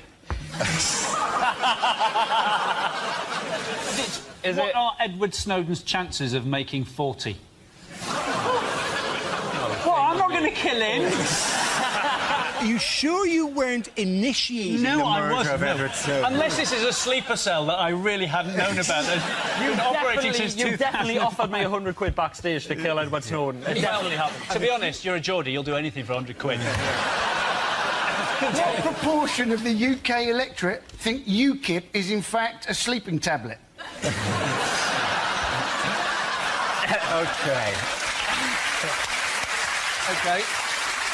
I know I say these words a lot. The real answer is... I need to use words. What gradient of hill makes Chris Froome go, that's a piece of piss? How many Glastonbury Festival goers are still chilling out in front of the pyramid stage? Is it how much of the show will be over by the time you get the correct answer to this? What percentage of this panel will still be alive when Dave show the final repeat of this episode? Amen, brother. I would like to... OK. Sorry, genuinely, the correct answer you can, please. Genuinely, yes. What percentage of people actually can't believe it's not butter?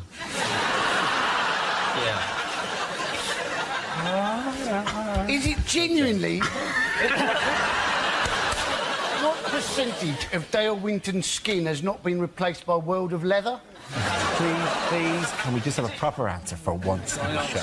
Is this the MP's pay rise? Is this how much our MPs pay due to go up by? Absolutely right. Thank you very much, Edward. Catherine, which category would you like?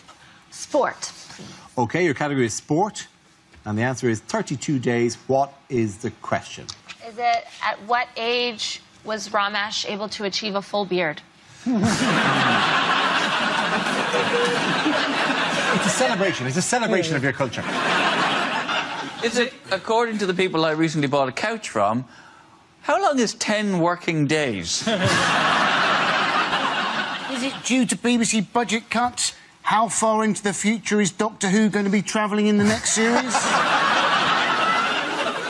How long was my friend Lee in hospital when we saw the sign for Burnley? Is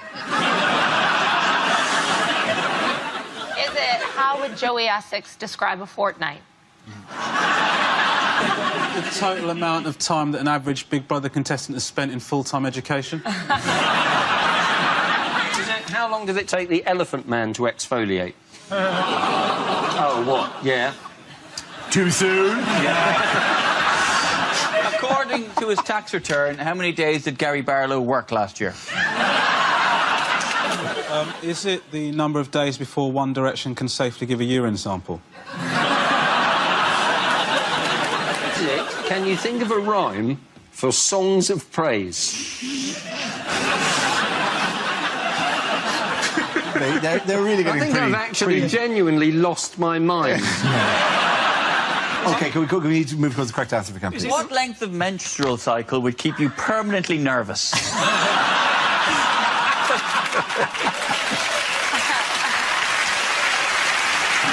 it how long the World Cup is going to last? Yes, it is. Very, very good. Thank you very much, Catherine.